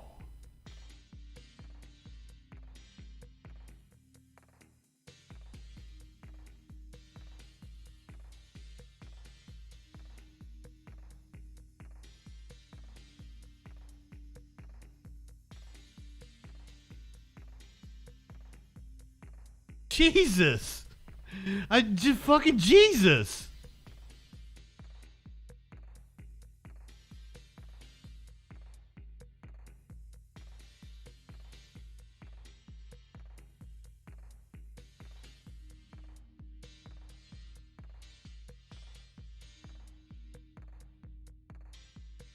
I'm stunned, guys. I knew he said we need to stigmatize homelessness, right? So I knew the headline. I did not know it was going to be that blatantly mask off Nazi.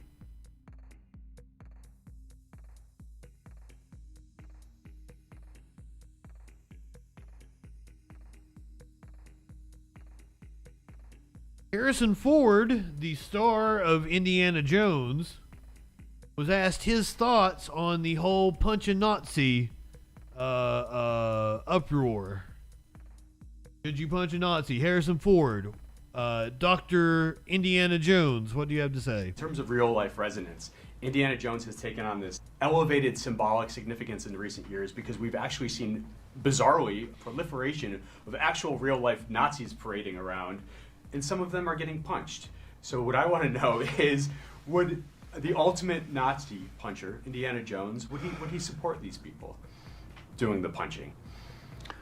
He'd push them out of the way to get in the first punch. Get the first shot. As well he should. Yeah. That was a black and white world, and this evil presented itself to the world.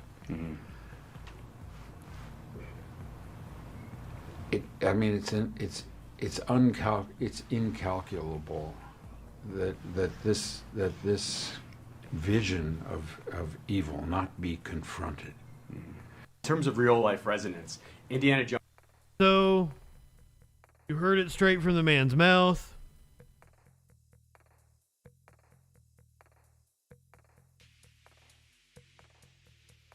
Indy says punch Nazis.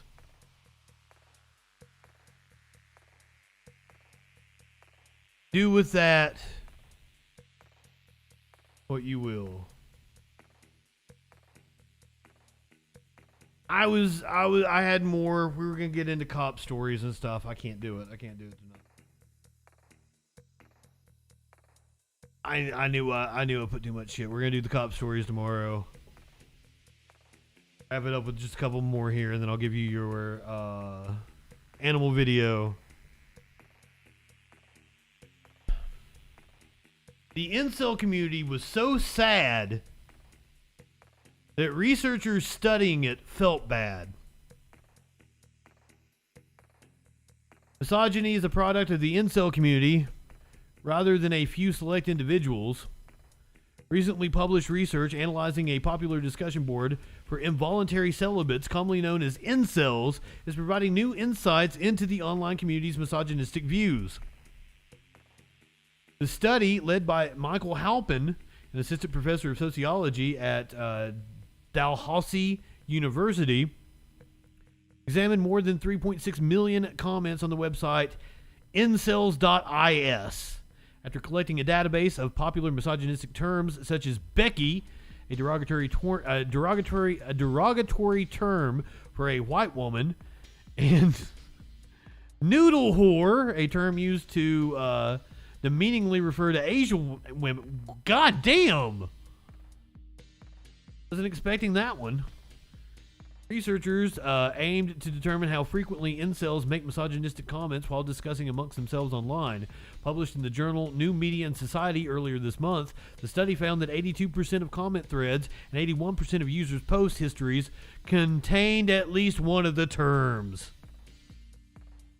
In a sense, misogyny is a product of the incel community rather than a few individuals. We also noticed that incels targeted themselves, seeing themselves as failed men, seeing their bodies as ugly, and seeing themselves as being doomed to be forever alone, Halpin said.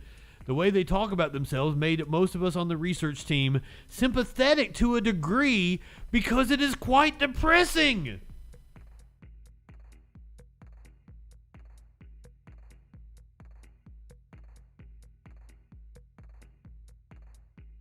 Though Halpin says the data suggests that incels hate all women, the community appears to specifically dehumanize women of color and see them in both racist and sexist terms. Specifically, women of color are seen as more accessible but less desirable. Halpin added that around 50% of incels are men of color, making use of racist language towards women of color surprising. Men of color also regularly refer to women of color as race traitors for expressing interest in white men.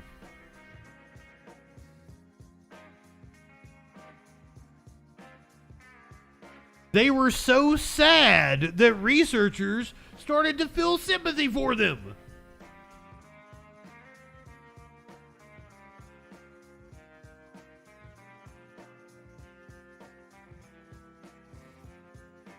And finally tonight, we're gonna do all the cop stories that I had promoted earlier. We're gonna do those tomorrow night,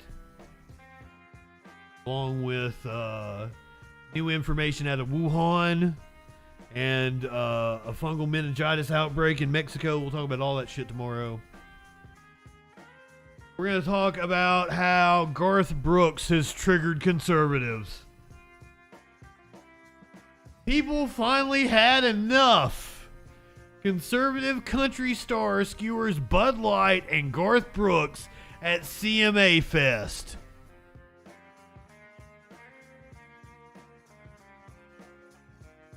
I think people finally had enough of woke culture being right in their face. Like a bullhorn.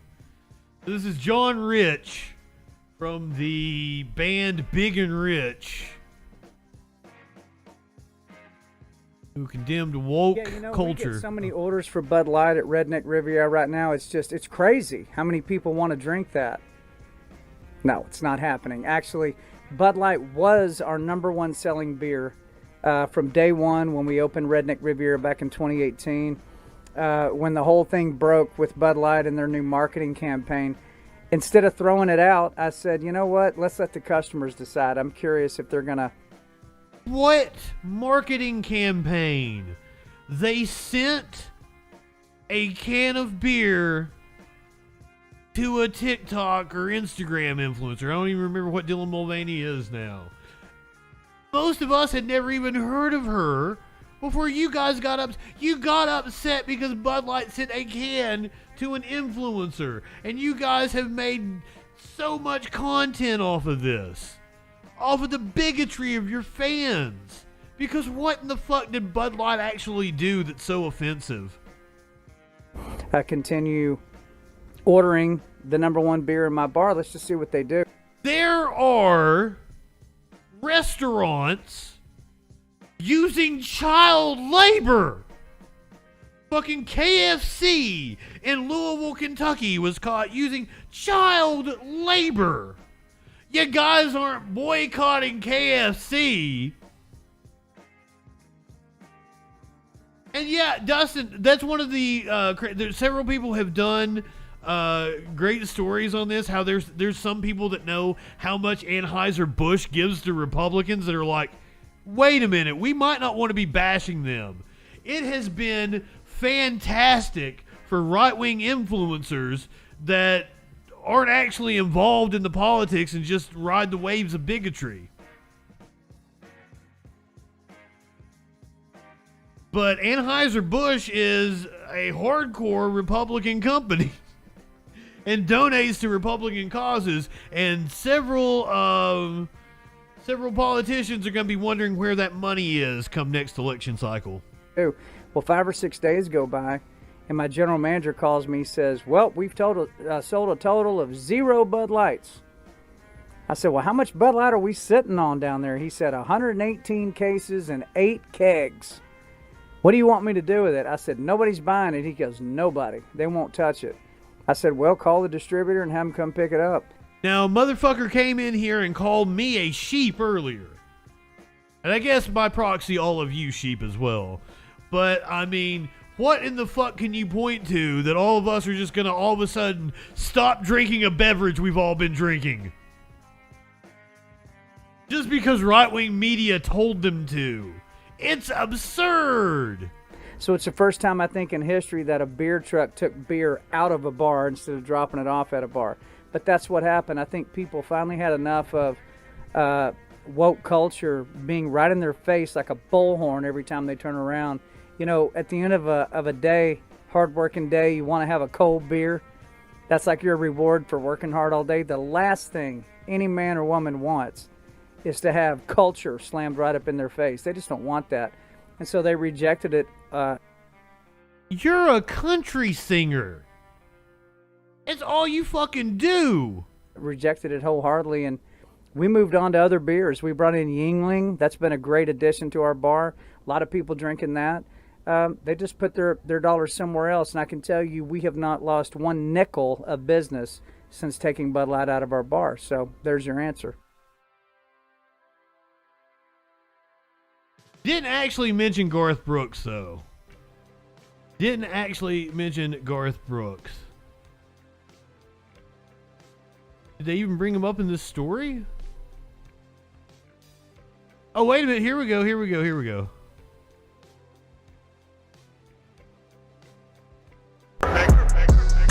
Oh, no, this isn't,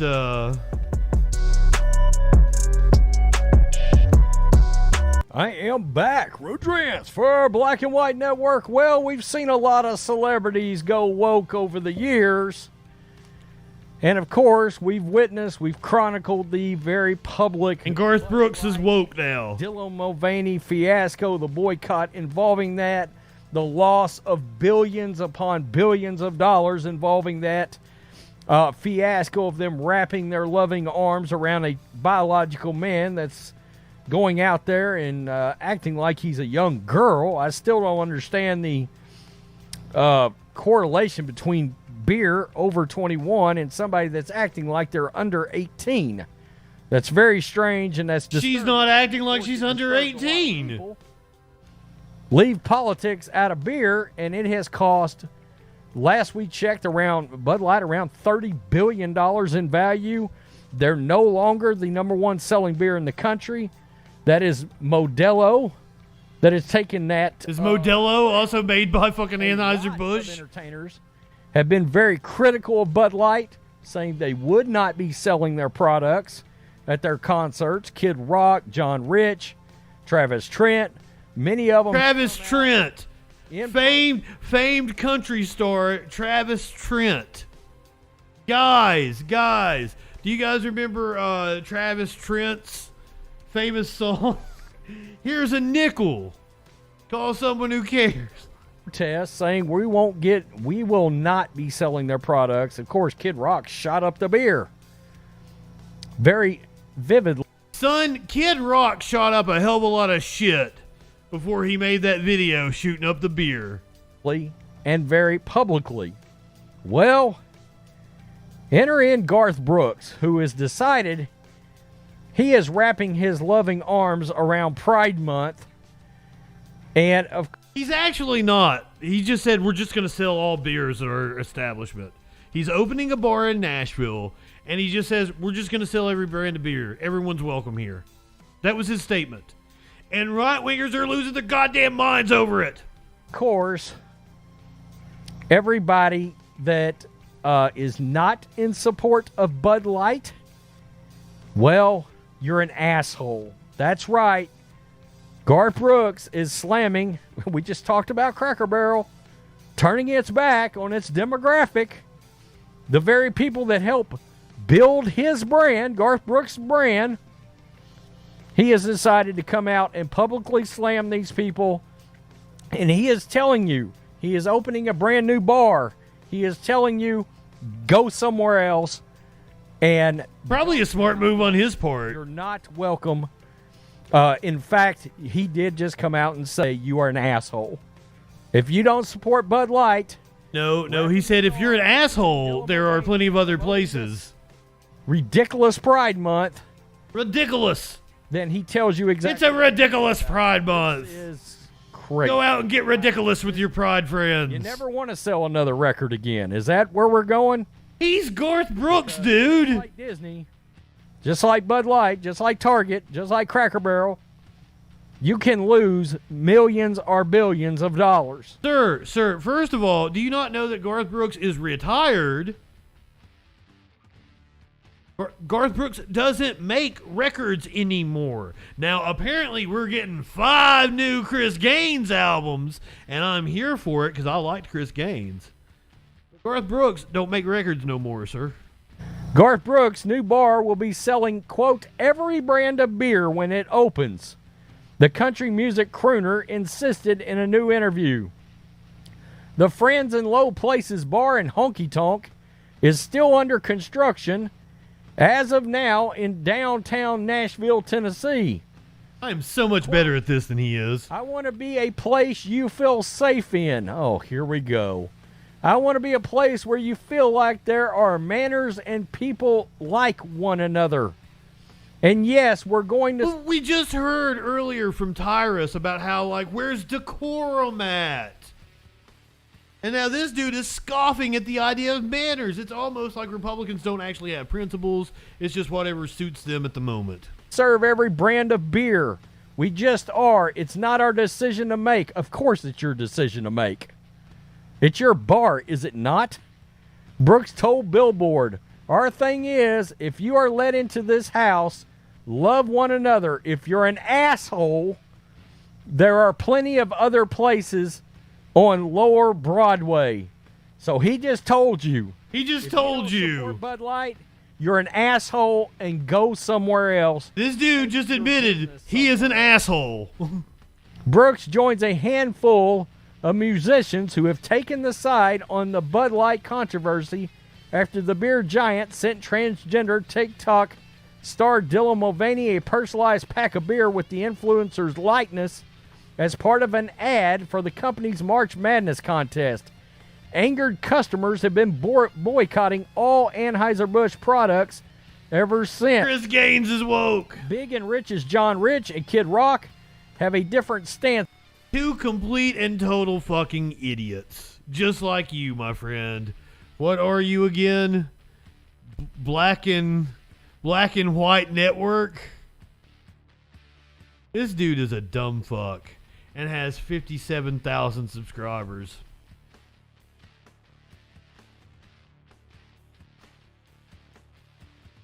But you know, to me, fucking Republican screeching just kind of sounds like, you know, angry cats. It's just a bunch of noise. It's just kind of like a bunch of angry cats making weird noises at each other.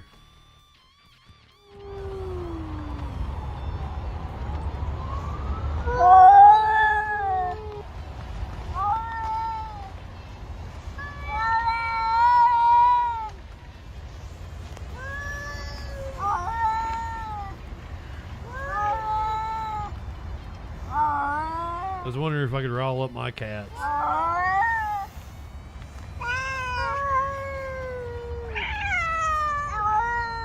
Fox stuck his head up for a second, was like, nope, don't care.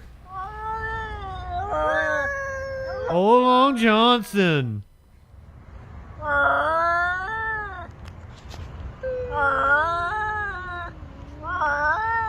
Are you two gonna fight or are you gonna fuck? Come on. Get a room.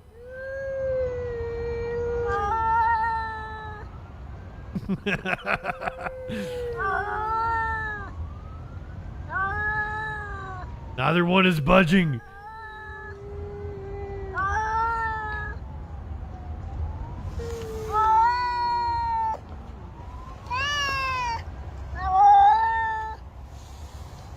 Oh, I love cats so much.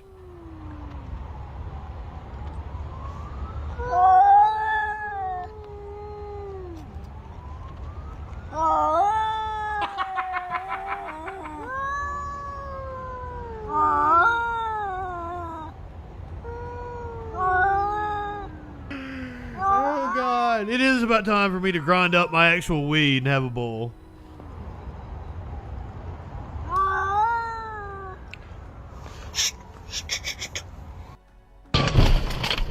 I took him out. Hands up! No, I want to go back to the cats, not the cop video.